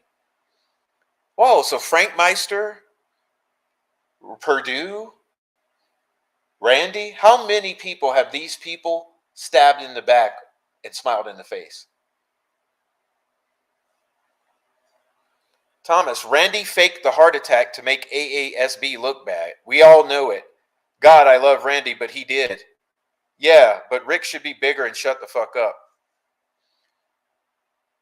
Why are you using Randy? Let's get Randy drunk, says Chris Long. What? Randy doesn't drink, says Thomas. He says, I'll drink a Coke with you, but no alcohol. Good, Randy. We can slide him a gummy, says Chris Long. Jinx says, I'm not picking his drunk ass up off the ground. There ain't no goddamn way. He's like, that's like a death wish. Y'all better figure out the forklift or how are we going to getting them home. Y'all stuck in the action. I'm thinking of the consequences. Come on now, play chess. I'll bring some toe straps, says 500-pound Chris Long.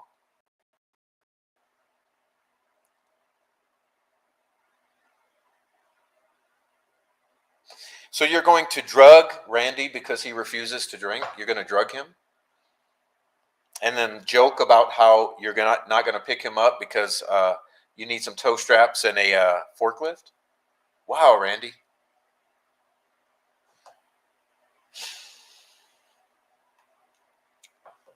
Oh, here's one. Talking about the crime scene photos. Other people have had them and have had them apparently. Meow says, but did no one release the full bit? Thomas, we've had them since December.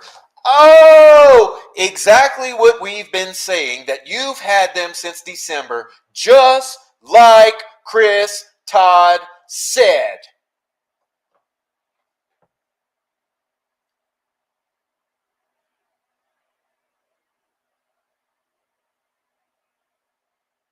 You sent them to us months ago. They're buried in my Gmail account. Like December is when you sent them to us after Christmas. Okay, I mean, it's buried under 20,000 others, but I'll delete it.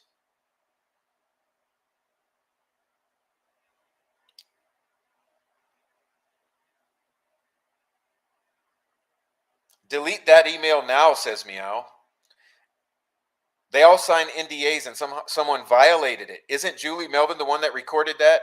I thought she was on someone's live recently talking about it. What the fuck's going on with these people? Photo of people at the courthouse. Those old ladies up here with us are driving me nuts, says Thomas. Ask them about Miss Fucking Wonderful. They're talking about Holly. Oh God, no. But dude, Rick Snay started dog walking Noe. It was bad. We saw it. Jinx has pics. Randy is walking up. They're probably going to fight after. This is the stalking and instigating and having the cameras ready. You see the drones in the air here?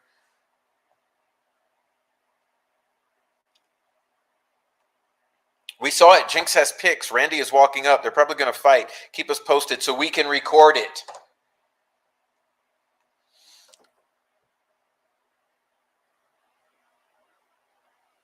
Now, talking about Kevin Greenlee. Talking about the leaks. I think it's Kevin Greenlee. I'm sure she does hear a lot, and not just Marion County stuff. Shit gets around in those systems. Talking about Laura Snay. You see, you didn't realize that they were the ones blaming Laura for getting things from the system. Okay, you want to know where the allegations that Laura Snay was getting things from Marion County and from the system? It's coming from this group. I'm sure she does hear a lot, and not just Marion County. Shit gets around in those systems. They're competition. I doubt there's a lot of sharing when they're in the race to be first, talking about Greenlee and Murder Sheet. Well, I think Kevy is leaking stuff to Rick that they don't want to publicly say. The funniest thing was that Frank said, yeah, I'm hearing there's CSAM too. And then I asked him, who told you? And he goes, well, it makes sense given the phones. Meaning he has nobody telling him that, and he just feels left out. Okay.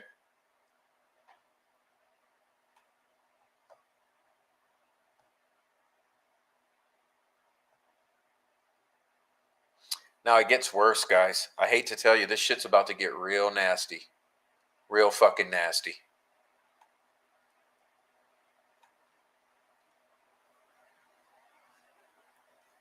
Richard Allen's best bet is to go to trial, because if they release him, he's fucking dead. I'm starting to think it won't go to trial. Time will tell. There's definitely a high likelihood of that being so accurate if Allen doesn't go to trial. I seriously don't think he would survive a week. He will become the most hunted man on the planet. Abso-fucking-lutely 100. Sure, he got. accidentally by the good old boys in Carroll County. Swatting is what I worry about with Boogie. Okay. I seriously doubt any of these claims are true. There are way too many people watching this case. Richard Allen is probably the highest profile prisoner in the United States right now. This isn't Guantanamo Bay. The overwhelming majority of the population wants to rip his head off and skull fuck him. Just know that supporting him is going to be an unpopular position. I'm all down for being unpopular if that's what you're doing, if what you're doing is the right thing, but I don't even think there's enough credible evidence to justify his claims at this point. Can he have visitors or take calls from the outside, or is it just family? You could try to set up a call with him. If they have the wrong man or if they are mistreating him, God help us. Well, are you wishing vigilante justice on Richard Allen? Because it sure does seem like that's the vibe I'm getting from you people. But it's rich right here. It's rich right here because there's the way you end this. If they have the wrong man or if they are mistreating him, God help us. Yes, God help you. God help the state of Indiana. God help you. I can answer part 2 of that. He was mistreated. God help you. Now, if he's the wrong man, I don't know. But God help you all.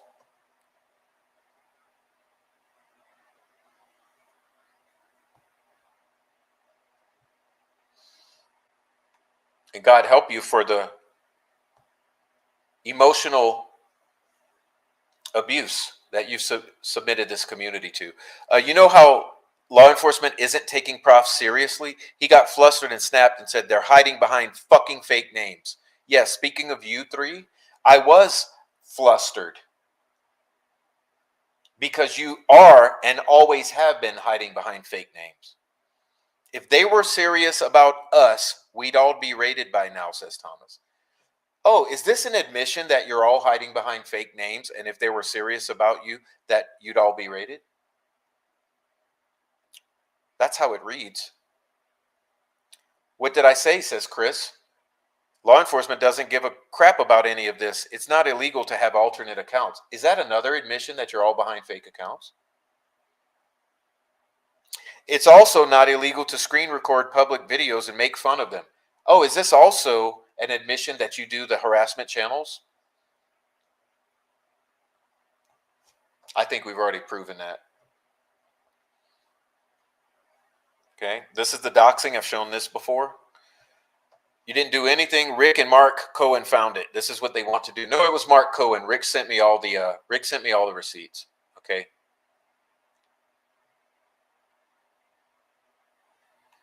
This is all the doxing. Finding my address, looking at my house, looking at the inside of my house. Okay. Doxing me through Rick Snay, having Rick Snay dox me. If he's smart, he'll shut the fuck up. He might just drop off the face of the earth. That shows the intention. Now, let's talk about interference. Prof, I heard Karen is speaking with your kid's prosecutor. Oh, why would you be interfering with my kid's prosecutor? Sounds like that might be illegal.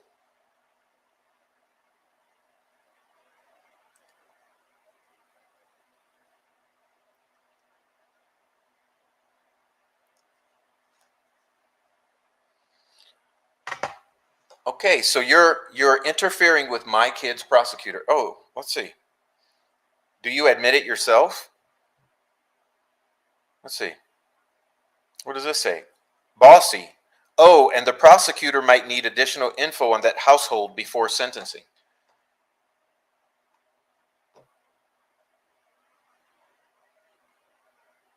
Guess who else has been documenting everything for a year since you stalked me at the courthouse at KK sentencing? Colorado court records don't lie. You really are that out of touch with reality, huh? If you think I'm joking about working with a prosecutor in your state, bet. Why are you doing this to me? Why are you interfering with the prosecution and sentencing of my son? By the way, he has been sentenced. It's all done. It's a wrap. Okay, so you can stop with what you were trying to do. Vicarious vigilantes, ladies and gentlemen.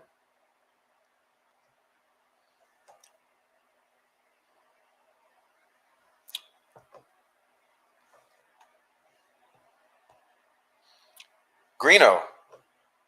Don't worry, Prof. Just remember I'm coming to your house. Bossy. A smart man would save himself further embarrassment and leave quietly. I'm just getting started.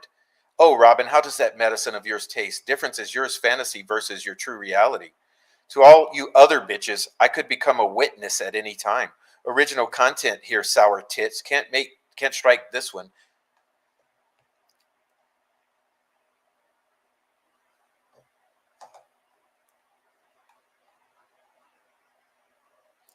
CJ on this call claiming that Prof and Knowing are getting their heads cut off. Greeno, one of these days you're going to end up dead, Robin. Lots of windows in that house. I hope you enjoyed Father's Day with your son. It'll be the last one you two spend together, Robin. Hold him tight. Better put the kid in the other room so he doesn't get blood on him. Okay.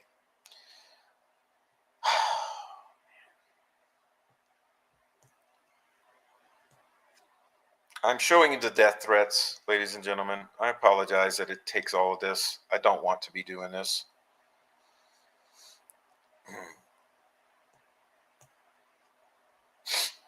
All right, where are the others?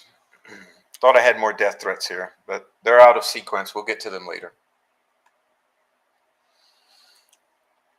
All right, what is this? What is this? This says, oh, sorry, there's someone at the door. One moment.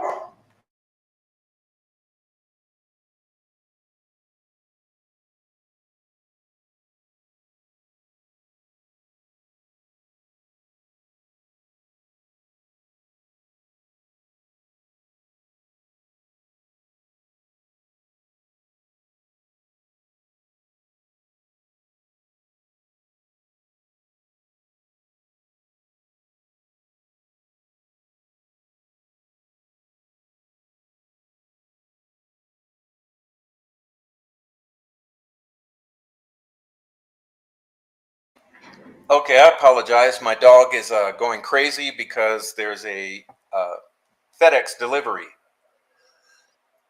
FedEx delivery, just, it's all good.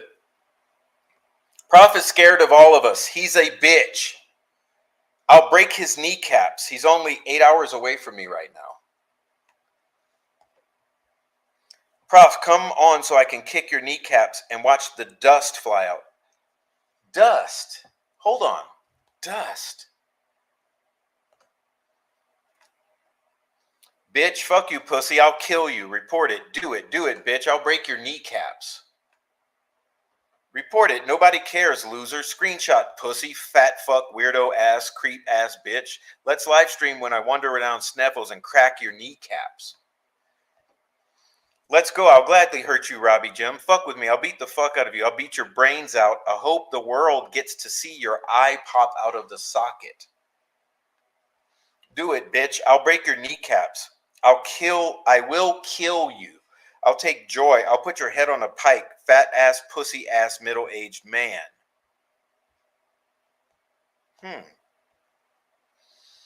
Interesting. Interesting. Greeno.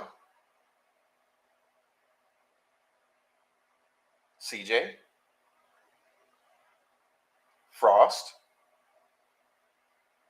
Multiple anonymous accounts.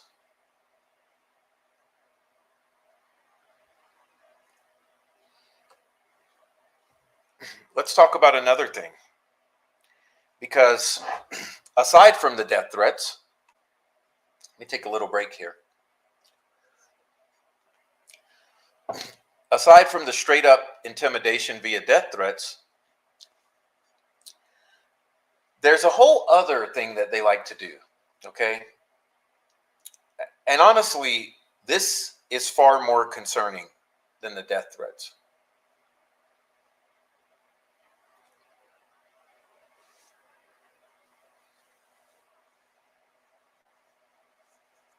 Okay, this is far more concerning.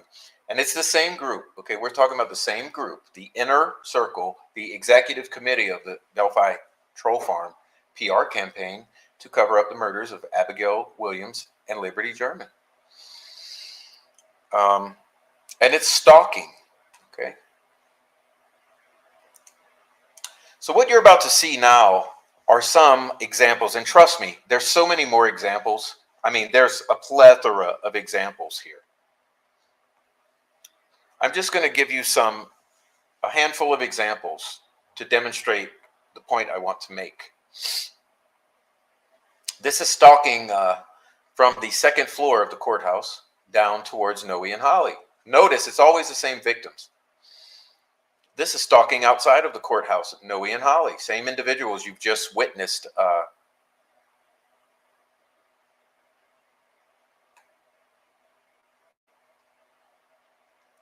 right. This is stalking. You notice the little figure down here at the bottom? This is Jinx 13. She's waiting in between the exit doors of the courthouse and the vehicle of Noe and Holly. Okay? Stalking. Let me go back to that. While another individual, Chris Long, flies the drone, so there's 2 points of stalk here. And I'd just like to remind you that Bossy is on the inside of the courthouse doing the stalking on the inside with Stephanie. Okay? Now, let me say another thing. This is also stalking. Driving by his vehicle, photographing Noe, getting in and out of a vehicle. Okay, stalking. Who's behind the camera every single time? Same individuals. Here we have stalking of Kathy Allen, Janice, Rozzy, and Augur and Max. Okay. Here we have stalking outside of the hearing. You see? Solely for the purpose of photographing those who are in attendance. Here we have stalking of Hennessy, Melvin, Skip, and others. Here we have stalking, same individuals, of Kathy Allen and Janice, placing themselves strategically between the exit doors of the courthouse and the vehicle so that they can intercept those who they are stalking. This is how they do it every single time.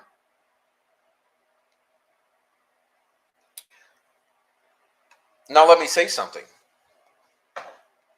Someone has contacted me with some very important information, okay, that you're going to be learning of right now.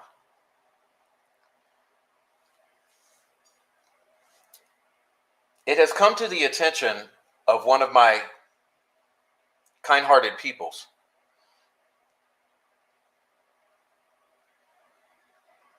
that there is a plan afoot that we're going to interrupt right now. Okay. We're going to interrupt this plan right now. I'm going to reveal the plan to you and therefore hopefully thwart their plan. Because, you see, you guys got to be careful what you say in front of who, because you never know who is watching you. So let me put it this way.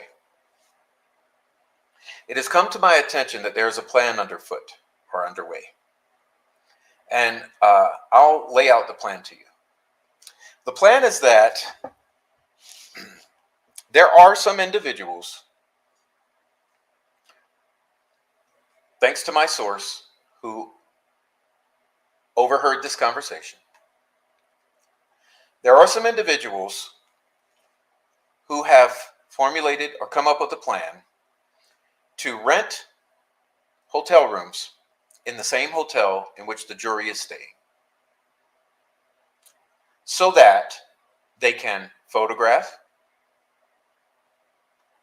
eavesdrop, and possibly interact with the jurors in the bar and restaurant, and coming and going.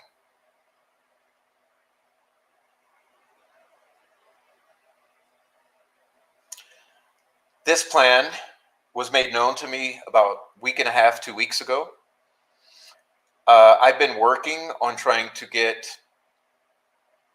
cooperation with some individuals, but my efforts have sort of been failing, so to speak. But uh, unfortunately, it's been a difficult go because obviously this information is highly protected, so it's been hard for me to get.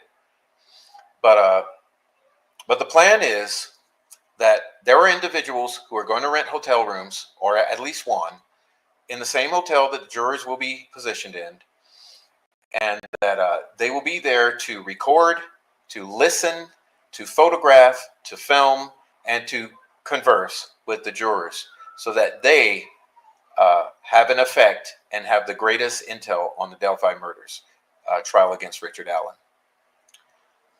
Now, I've already submitted this to the proper authorities and to the attorneys as of a week and a half ago so that they can get the ball rolling on thwarting these plans. So it's now my attempt at this very moment to share it with you publicly so that the entire community can be on the lookout for this behavior. So you guys, here's my message to you. Anyone in the listening audience or anyone you know that might be in attendance of the trial for Richard Allen, it is my hopes that you will be on the lookout for this sort of thing. So any of you who might be attending the trial, staying in town, out to eat at restaurants, generally in attendance or in awareness, I'm sending this out to all of the attorneys, to all of the locals, to all of the press, and to all of you civilians here in this audience, that you be aware that there is a plan underway to sabotage the jury in this way. So I would ask all of you to keep your eyes peeled, who will be in Delphi, for any sort of behavior that would be any attempt to photograph, to converse with, to stalk, to harass, or intimidate the jurors. Okay? It's a real plan. It was really witnessed by someone, and thankfully, it was made known to me. I've made it known to the proper parties, and I am now making it known to all of you. Okay? So all of you now know that there's a plan. And so hopefully by spreading knowledge of this plan, it won't go down that way. Okay. Just a moment.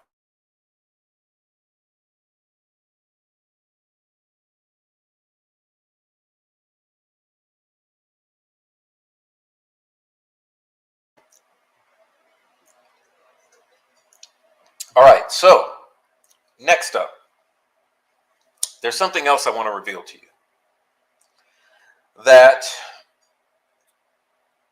it's something I have not announced yet because I was working with law enforcement, and it's now in the federal hands. Okay, it's now the subject of a federal investigation due to the particular avenue, and that is that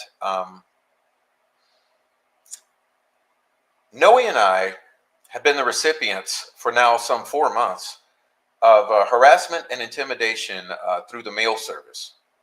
Okay. So Noe and I have been receiving various intimidating and cryptic mailings from some anonymous party that is mailed out through a post office in Indianapolis. We've all received multiple mailings. This individual is trying to hide their identity by obscuring the handwriting. Okay. We have submitted this to local law enforcement in both of our jurisdictions, and local law enforcement has done a good job documenting and taking note of it. Then they returned the pieces to us with the instructions to bring them to our postmasters in order to open up a U.S. Postal Inspection Service investigation into these mailings. So that has been done. So there's now a U.S. Postal Inspection Service federal investigation into this individual who has been sending these unwanted, harassing mailings in order to intimidate Noe and I. Okay. So I'm now revealing it to you because we feel that there's enough evidence now that the person as implicated themselves, and we know who it is. Okay, we already know who it is, and it's bossy. It's bossy. So here's some of the mailings that have been sent. So this is Kristen Deffenbow was sent to us. Okay, Kristen Deffenbow. Deffenbow is Kristen behind the crime door. Okay, this was sent to us in an envelope. Okay, then this one. This one says, it's a screenshot from Ruckus Discord. PSA, the funny looking urinals at Tampa Airport just blow your pee all over the place. Nice joke, Ruckus. That's a good one. Hybrid Pisces, Megan Lee O'Connor says, better be careful pulling out your camera in a public restroom, Ruck. You may find yourself in a cell with Donovan, my son, all of a sudden. Okay. So what if my son is gay, Hybrid? What does that have to do with anything? But I don't know why Bossy chose to send this, but I guess it's supposed to be intimidating. Right, here's another one. Bossy Karen White, vicarious vigilante, same person. Well, we know that, and so do you. What are you? You're not telling us anything. Why are you doing this weird shit to us? Chris Chadwell, in a relationship with Nealyn Westfall, December 10, 2015, originally posted on Meow's Twitter. Why would you send this to us? And remember, this is just a small example of some of the things. This was sent to me. It says, to the members of the North Carolina Social Work Certification and Licensure Board, I am writing to file a complaint against a North Carolina licensed clinical social worker associate. I am neither a client nor a colleague nor a supervisor of this individual. My name is Murder Sheet, and I am a journalist of Indiana. I work with my husband, blah, blah, blah, blah. I'm filing a complaint because I've been the target of months-long campaign by Angela Sedlowski. Okay, so what this is, it's a letter to the Certification and Licensure Board for Angela's licensing, written by Murder Sheet. Why is this folded up and mailed to me in an attempt to intimidate and harass? Also, this information is sent. CJ works for FedEx. No, it's Dan. Dan works for FedEx, not CJ. Why would you send me this? Are you trying to have me repeat or Noe repeat these things? Is that what you're trying to do? You're trying to get us to say things on our channel? It's deeply unsettling that detectives sought out a dubious figure who was locked up with Keegan Kline to see if he would testify about what Kline allegedly spilled in jail. While anything can happen, this strongly hints at a wider web of involvement, tying David Noe Ramos to the wrongdoing. I suspect they're still untangling how many people were part of this, but they likely have enough to tie R.A. and Ramos to the crime at very least. The fact that they're taking the word of someone as shady and unreliable as this individual Ramos seriously enough to consider him as a witness. Why would you send that to Noe? That's about Noe. Why would you send it to him? I'm trying to figure that one out.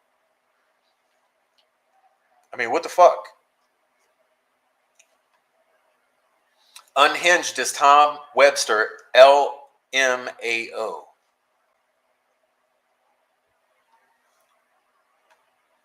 Sending Noe and Josh in the canoe with Noe's hairline highlighted with a highlighter. Is this intimidate to laugh at Noe? By the way, Bossy, I still have the screenshot where you're mocking my hairline, so it sort of fits. What is this? This is, don't forget to tell Prof, someone representing the victim's family, F you. He told someone representing the victim, F you on our live stream. And Noe got in my face not once but twice in the courtroom. His breath stinks That's how close he got in my face, demanding to know who I was, why I was looking at him. And you send that, which is your own quote, with 2 pieces of gum to Noe.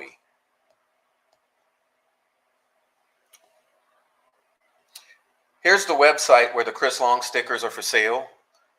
This is neotacticalgear.com. It's a law enforcement obsessed website. It bases itself in Ohio. Okay. It's the only place in the world to get Chris Long sticker. P.O. Box 891, Chardon, Ohio 44024. Phone number 216-235-2625.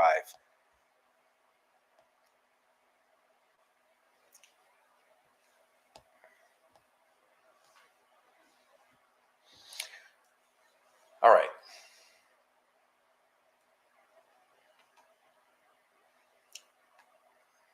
So here's another thing that happened. Speaking of harassment and targeting.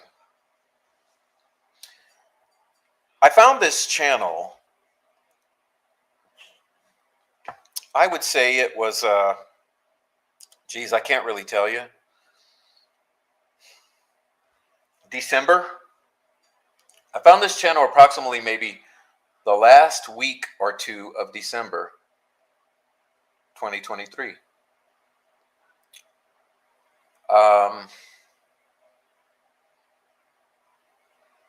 This channel was very interesting. Created December 17th, 2023. There's some videos. The Truth is Known, December 17th. What Do We Know, December 17th. Incoming, December 19th. Initiate Phase 2, Calling Out Double Standards, Operation Darvo, December 26th. One of these videos, 2 of these videos included Morse code. 2 of these videos included Morse code. The first one had some glitch that was in error, and the Morse code was untranslatable. However, they quickly followed it up the very same day with a second video that was translatable. What did the Morse code say? Look here, over clear message. The Morse code deciphered as untie the knot. Untie the knot. Well, what's interesting about this is the exact time that little Frankie started an all-out bulldoze attack on the knot. So there's some appearance that this channel was some sort of a signaling service. Okay, this channel here established itself on December 17th solely for the purpose of providing this message. Untie the knot. It's just a miracle that I actually stumbled onto this, okay? When I stumbled onto it, I immediately notified Meow, who notified Angela, okay? Now remember, one of the videos in this series was called Darvo. Operation Phase 2 Darvo. It was on December 26th. So was that about 9 days later after it established a sort of a go signal. The go signal was untie the knot, at which point little Frankie went full force at the knot and myself. You then had the message on the 26th, initiate Phase 2 Operation Darvo. Well, what is Darvo? Darvo refers to a reaction of perpetrators of wrongdoing, particularly sexual offenders. They may display in response to being held accountable for their behavior. DARVO stands for deny, attack, and reverse victim and offender. The perpetrator or offender may deny the behavior, attack the individual doing the confronting, and reverse the roles of victim and offender, such as the perpetrator assumes the victim role and turns the true victim or whistleblower into an alleged offender. This occurs, for instance, when an actually guilty perpetrator assumes the role of falsely accused and attacks the accuser's credibility and blames the accuser of being the perpetrator of a false accusation. Okay? This actually is exactly what happened. Okay, so let me show you again, December 26,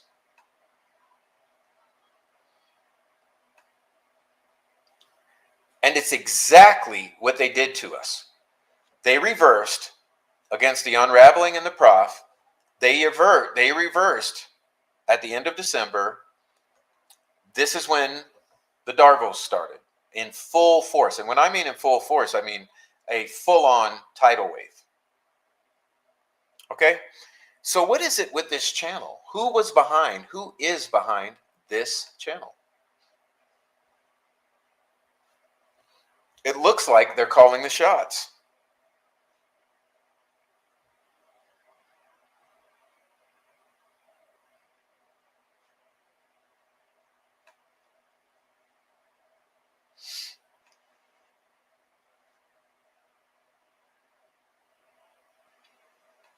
Who's JH?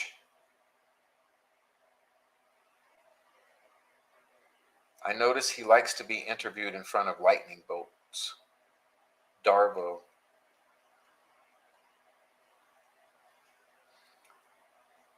Anyway, sorry. Let's continue to finish this up. We're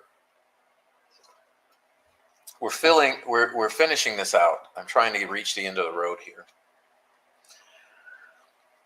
Again, you guys can go look at this for yourselves. I'm sure that this channel will be deleted because of the exposure here tonight. But don't worry, I've got it all documented. All the videos are saved, all the screenshots, all the forensics. We've got it all. Okay. Oh, Jerry Holman. Oh, really? Is he that desperate? Is he that desperate? Is he sending out messages to the troll farm to attack regarding untie the knot and regarding initiate Darvo? I'm sorry, that wasn't it, right? That was it. Initiate Darvo, December 26th. Is he the one that's signaling these people? Anyway, don't know.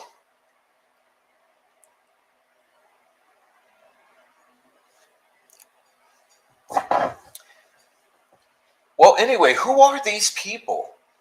Who are, like I said, it's a very big temptation to look at them as human beings and not look at them as working. They are working.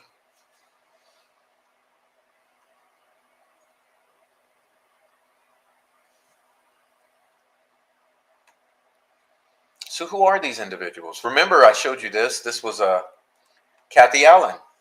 Those who interfered with Kathy Allen, right here. Thomas Frost is hiding. Frank Meister is hiding, and others are hiding behind the camera. Oftentimes, when this group meets, several of them hide behind the camera so they're not identified. But who are these people?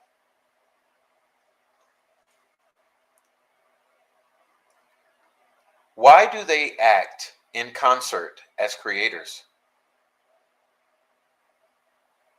Who's pulling the strings here?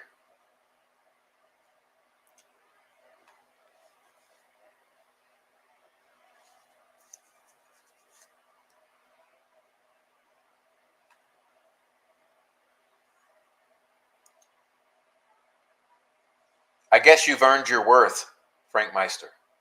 According to Mike Patty, you've proved your worth. Isn't that the quote that Mike Patty said to you? You've proved your worth?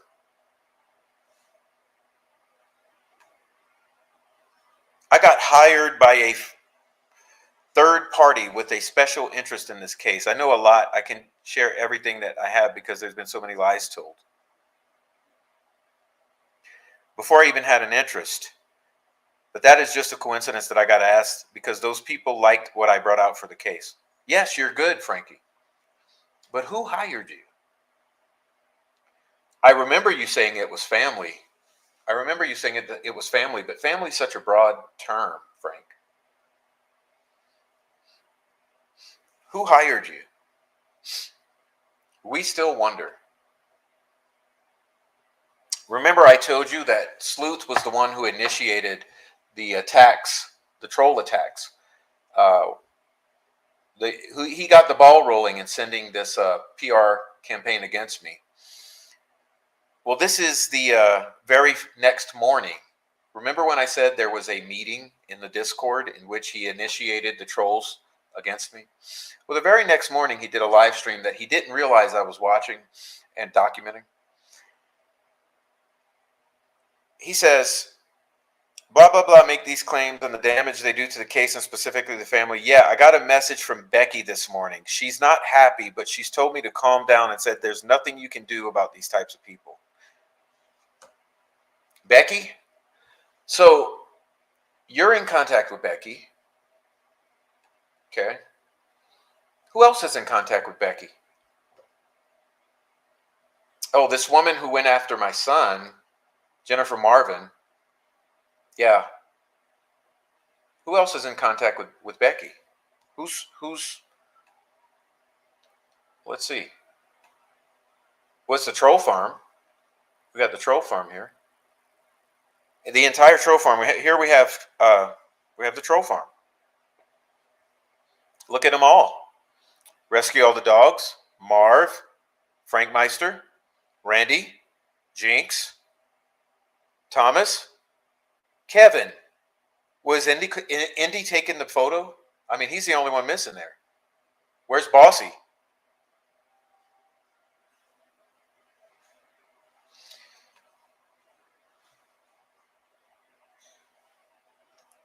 Getting marching orders?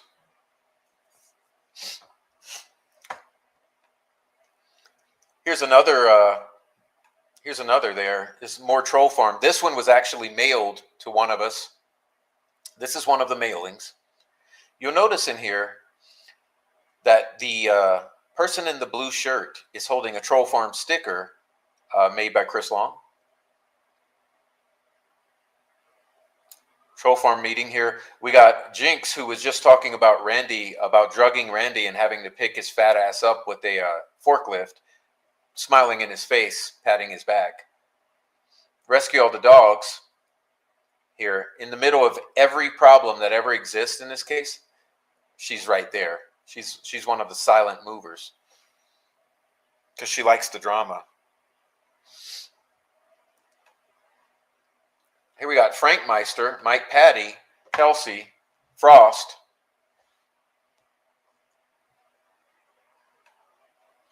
Troll farm.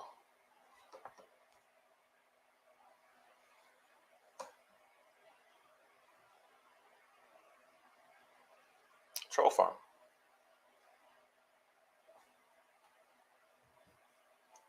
Everyone in here.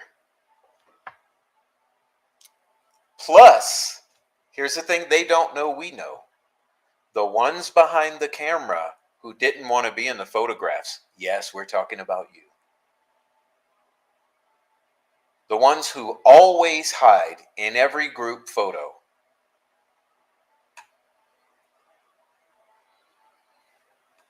Now you look at them as endearing people. You look at Ruckus, oh, he's a sweet Boston accent. Oh, look at Jinx, she's a sweet Kentucky accent. Oh, look at this one, she's sweet for this reason. Yeah, all the fucking endearing qualities that they use as a mask. This is why you can't look at them as people. You have to look at the motivations and the actions and wonder, why do these people do this? Why have they done this? Why is every single one of them in direct contact with Becky Patty or Anna Williams?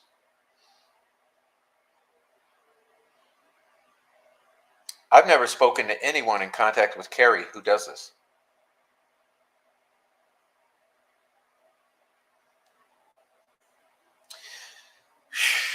Well, so basically we're reaching the end of our thing here. I wanted to finish off with an individual who has provided an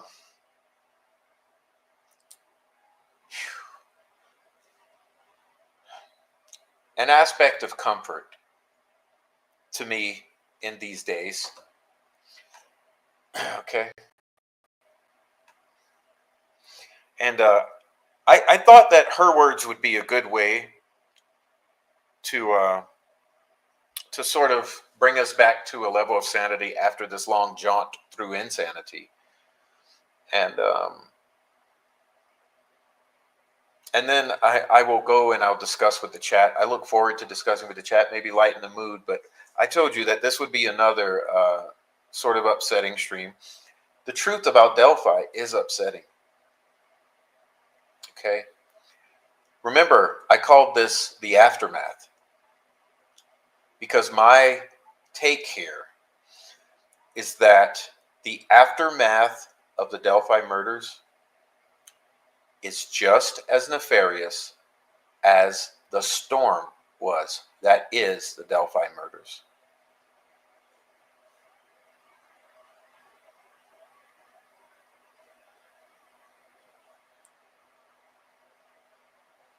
So let me bring her words onto the screen because she's such a kind-hearted individual, and her words help to give me comfort in times that I am stressed. And let's read this because I'm stressed now just by going through all this. I feel my heart with a slight palpitation. All right. So let's get through and calm ourselves down. Honorable Francis Gull, I am writing asking you to reconsider your denial of cameras in the courtroom in the Richard Allen trial. I understand you have been a proponent of cameras in the courtroom and that you were part of a pilot program for such. I want to say to you that I support cameras in the courtroom for all cases and feel it would give citizens a feeling that justice is being fairly served by our judicial system. I would like to share with you what I am seeing in this case as to why I think cameras are so very important.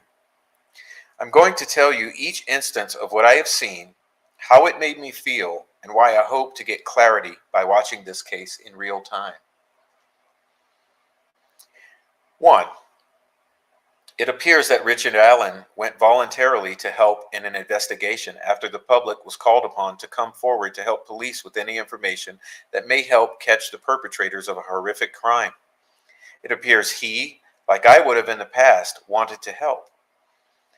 What I have seen in response is that he was arrested with a PCA that appears to be falsified, with no supporting documentation signed by a judge who appears to be so terrified that he excused himself from the case.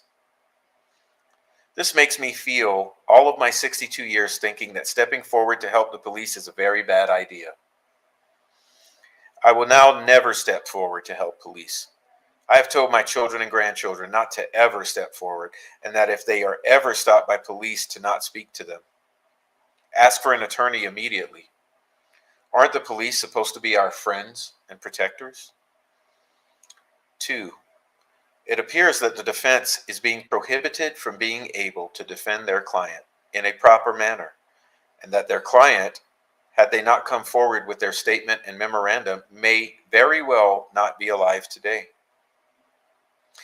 It appears that a man who is by our Constitution considered innocent until being proven guilty was being mistreated and outright tortured as if he were a prisoner of war, yet has never shown violence of any kind. Even the Geneva Convention prohibits this kind of treatment of prisoners. As a regular citizen, this is terrifying to see and hear. It appears that Ellie and the prosecution have destroyed evidence, falsified evidence, and obstructed justice by losing unbelievable amounts of interviews and other evidence needed for a fair trial.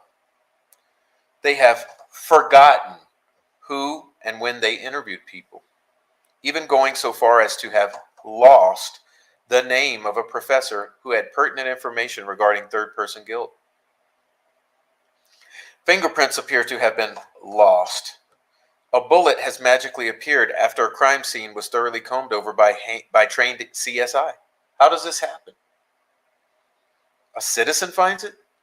There's no chain of custody? How does this happen? How do we trust Ellie and the prosecution? How horrific to have to come forward to help and be sitting in prison, treated worse than a war criminal, yet Much of what would prove I am innocent is missing or destroyed. With number 3 above in mind, how is it that the prosecution and LE can continue to try to remove the defense when they themselves have what appears to have been committing perjury and obstruction of justice? Why is this? How can making an easy email mistake and having someone you trusted and consulted with in the past totally betray you compare with outright falsifying other people's testimony on a PCA with intentionally hiding the names of a man who has an education in a subject that provides other more likely persons of interest? How can it be okay for this many interviews and evidence to be lost with no repercussions for the people who were negligent? Is this intentional? From my eyes as a citizen, it sure looks that way. Number 5, it appears that the parity that is supposed to exist in our justice system between those who have and those who have not the ability to pay for the defense services is not being upheld in this case. I am not a rich person.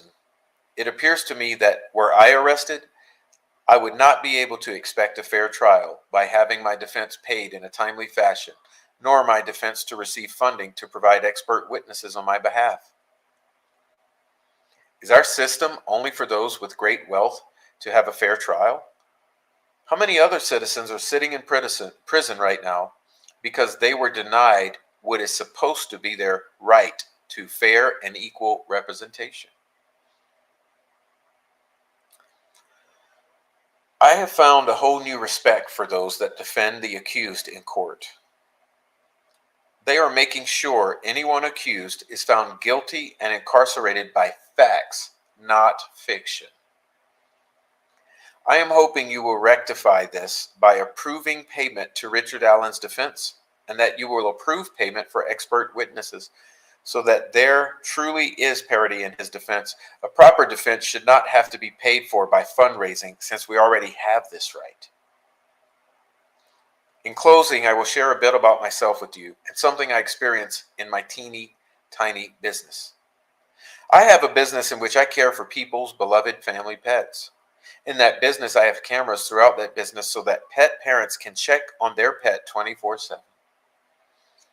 I have other cameras throughout the business showing that there is someone there doing what those pet parents entrusted us to do. I have seen other businesses such as mine refuse to use cameras because they don't want pet parents watching them. My answer to that is, if you are doing your job, if you're doing nothing wrong, why would you not give peace of mind to your clients? Your Honor, I am asking you the same. Why would you not give the citizens of this country the peace of mind to see that our system, paid for by our tax dollars, is doing its job and that it can be trusted?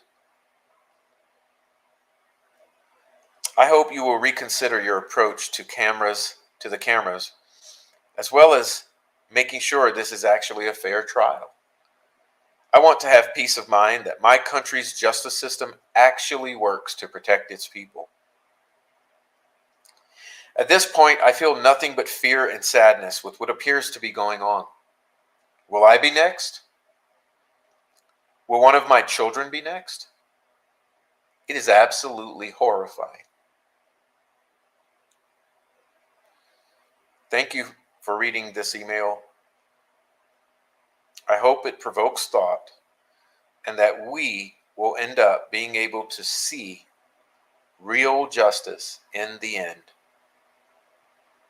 Have a wonderful day. A loyal citizen of the United States of America. Please pardon my not signing my full name, but I am scared of the repercussions of doing so because of the fear that has been instilled in this community since day one. If you need it, I can provide it confidentially. And that, ladies and gentlemen, is the close of my Truth About Delphi, Part 2, The Aftermath. And I ask you to do the same. Speak these things. Live these things. Walk in these things. Write to the judge. Express to her your feelings of the absolute dire need for transparency in the courtroom. Because look at all the harm that has been done. Look at what we are facing. Threats, intimidation, doxing, stalking, harassment, drones, guns. You guys remember the guns?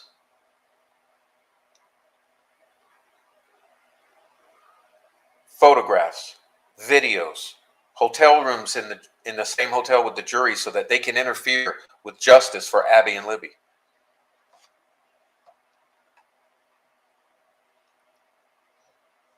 Sorry, I didn't show page 2. Let me show you page 2 in case you want to screenshot it. Sorry, I was so engrossed in reading that I forgot to turn the page.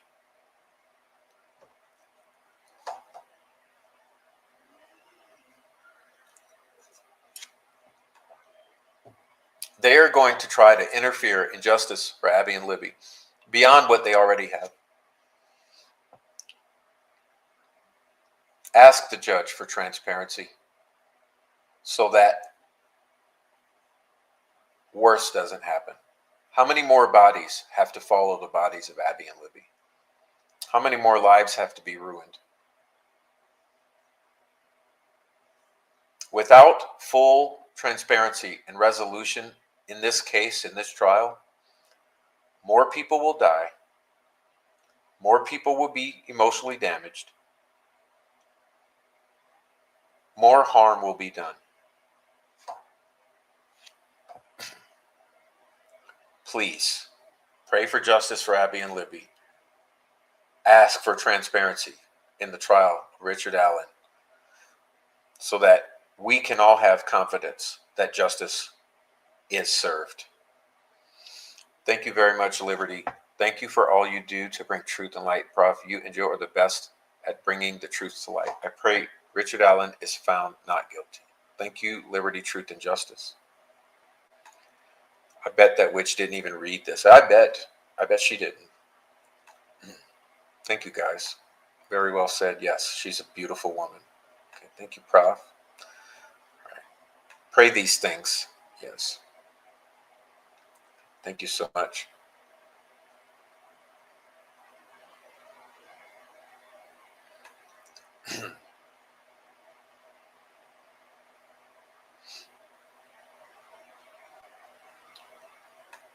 Thank you. Thank you for the super chat. Thank you very much. Rest in peace, girls.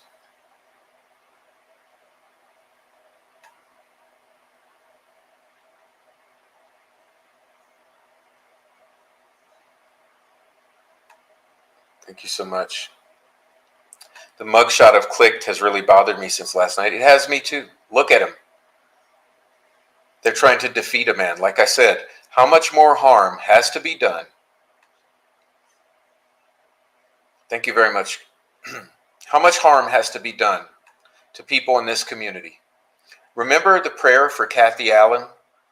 Thank you very much, you ladies and gentlemen. I see all these beautiful comments. Thank you so much. Thanks, Prof. All this has happened to me, so I know what they're capable of. Thank you. Thank you all. Thank you for the beautiful comments here. I'm going to catch up with them in a second. Let me read again, because it's worth it. The amazing statement from Kathy Allen's attorney, because I could not believe my ears and eyes. Because you must understand, the conscientiousness it takes to make a statement like is including in here is off the charts. It's only of God, okay? Kathy's answers to these questions is most definitely and emphatically no. Kathy's marriage has certainly been profoundly affected by Rick's incarceration, and both of them are suffering immense stress.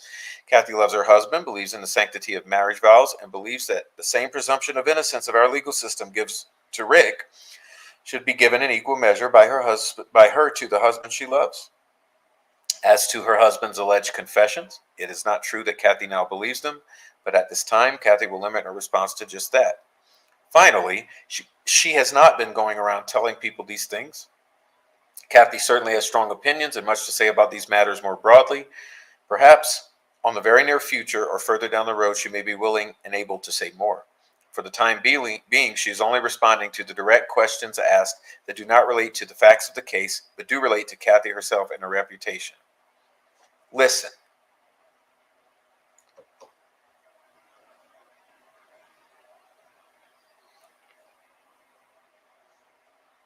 With malice toward no one, Kathy prays for justice and for healing for all innocent people affected by the murders of Libby and Abby.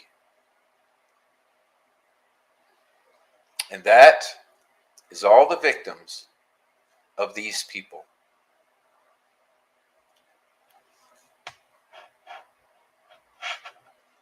She's also extremely grateful to Rick's defense team of lawyers and their staff and investigators. They've been courteous and kind to her and very conscientious about representing her husband.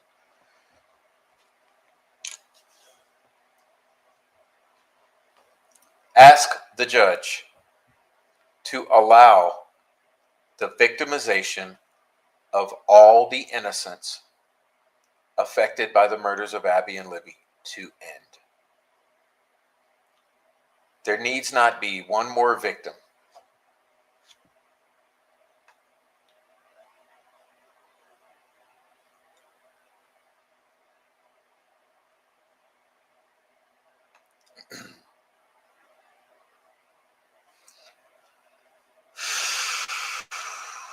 All right, guys. So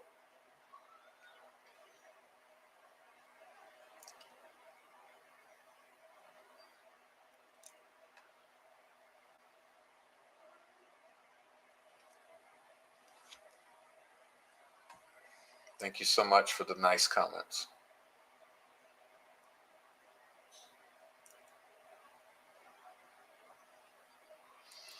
Nice comments. Thank you so much. Thank you, Jojo.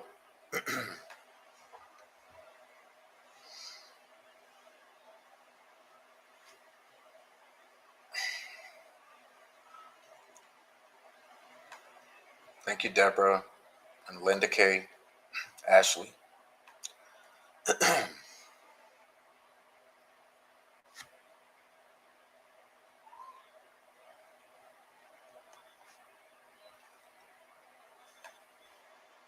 All right, you guys are awesome.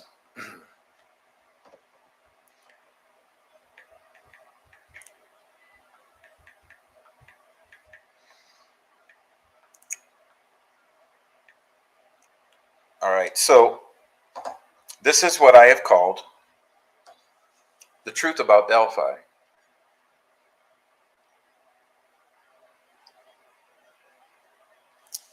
Two-parter. Part one, we discussed the crime. Part two, we discussed the aftermath. So I hope that these two live streams have meant something to you and that they will be long-lasting and ring true for a long time. I certainly intended from the bottom of my heart that these two shows express the truth about Delphi, because we know there's so many lies.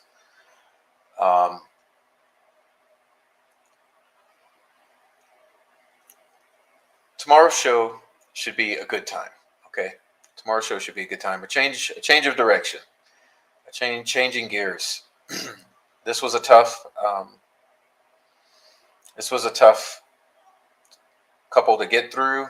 I know it was a lot of serious matters that had to be looked at. Tomorrow, more lighthearted, and back to talking like people. And I think you're going to enjoy tomorrow's show. I'm going to keep it a surprise for now, but it should be a very enjoyable, uh, low intensity discussion. So I look forward to that. I just love you guys so much for the contributions to the chat. I mean, without your amazing words and hearts and the things that you add to the conversation, this would be nothing. Like, these conversations just get better and better, and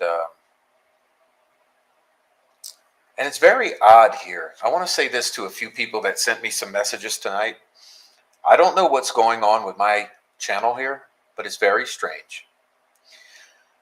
Several users who I know for a fact that I did not block are suddenly blocked the past several days. What that tells me is there's some mod in here. And I'm only going to ever say this once. There's some mod in here with a wrench who's a mole. As hard as I tried to vet people, someone with a wrench has blocked several of my people. And I'm really upset about it, because there's no reason that the people who have my telephone number, who I love and know, should be calling me and texting me saying that they've been blocked. So I'm not blaming anyone. I don't know who it is, and I really don't care. But I'll put it this way.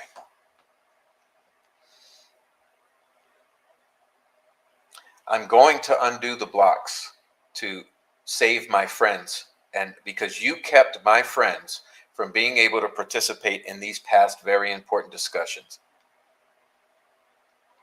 I'm going to ask them to join the comment section so that they can contribute their thoughts, but you've just blocked several of my good friends from being able to participate in these discussions. And I'm furious, because how dare you do that? Thank you, Deborah.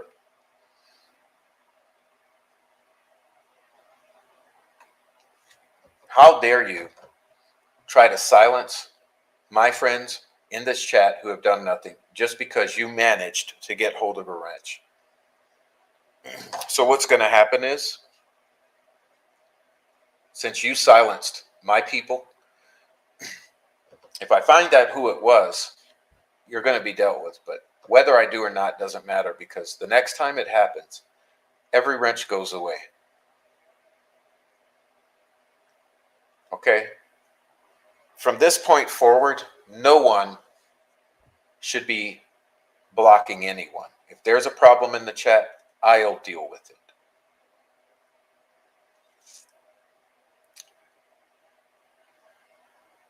Anyway,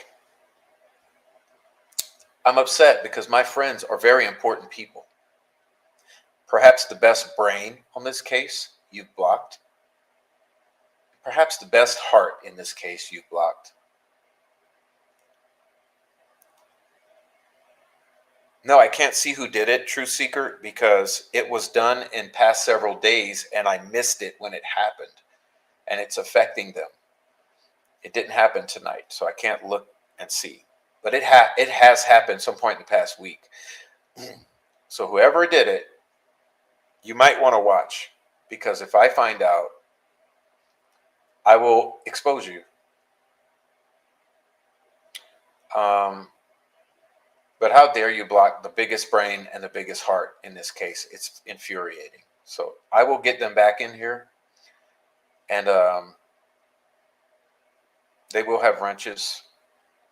And now I have to go apologize for you, which I should never have to do. But I want to say thank you to who just sent a super chat. Deborah, did I say thank you yet? Deborah, thank you for the super chat. I appreciate that.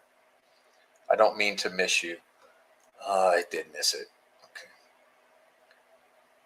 Okay. So Deborah, thank you.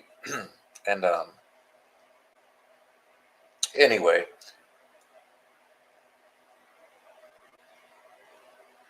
okay, you guys. I see some comments. I'm not going to go cover those too much, but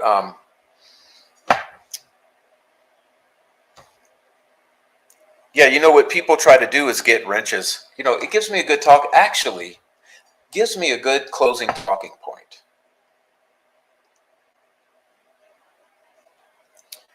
Um, you see, some of these people, especially Jinx 13, she likes to get the wrench specifically to control the chat. I've shown you those screenshots before. The one that was most damning came about Rick, about getting a wrench in Rick's channel. So the very reason that they like the wrenches is so that they can control the chat to boot bitches out, as they say, quote, in order to control the chat. So it tells me that the two people they kicked have something very important to add. And if they have, if I have their permission, I will be speaking their names soon, maybe tomorrow night. Anyway, that's what's up with this, and we'll leave it at that. But I'm going to get out of here, and I'll join you in the chat on the way out. But let me give my promotion now. Let's see. So all of you have seen that Noe posted a link. He said he's going live. Go visit him.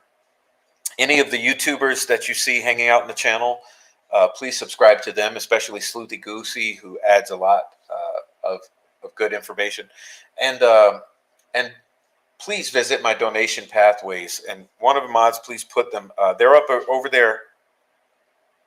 They're over there in the About Me section, or in the description of the channel. The channel description contains some of my pathways. We have Buy Me a Coffee. We have the merch. We have Cash App. And of course, the super thanks and super chat. So please help the channel out by contributing to the channel. If you're on the replay, especially, be aware you can support the channel that way. And you can also leave comments down below. Please, please, please, please leave comments, because when this live is over and it's on a replay loop, sure, you can't join the conversation on the live, but you can absolutely join the conversation down below the stream. And on every live, there's an amazing conversation down in the comment section. So please keep that conversation going. And if you're on the replay, go ahead and hit the comment section so that people can hear your voice and you can add to it. And let me say one final thing. This has been brought to my attention. On my most important streams, I'm noticing a pattern here.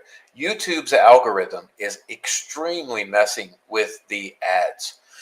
So what often happens is when the streams go live, when the replays go into effect after the live is over, the ads activate. And the ads have been off the charts bothersome, like every 5 seconds or every 30 seconds ads. So what I've ended up having to do is go through every live stream, demonetize the ad stream, and go in there and tell them, don't do that. And it's extremely off-putting to the viewers to have that many ads. It's also extremely off-putting to me to have to go and do that process. But if you happen to catch a replay of a stream that is just smothered with ads, please let me know immediately. I'm going to be trying to be more on the lookout for that. But they are really, it's almost like they're trying to kill my stream and disengage viewers with the relentless ad content. It's infuriating. So I'm going to be looking and trying to deal with the ad problems with the algorithm. But what I've noticed, every of the best streams I've done, the one I did called The Unacceptable regarding law enforcement, that one was stifled. The one I did with retired Master Trooper Joe was stifled. The one I did last night was stifled. I'm sure this one will be. And one of the ones I did with Voorhees called Criminal Underworld was stifled.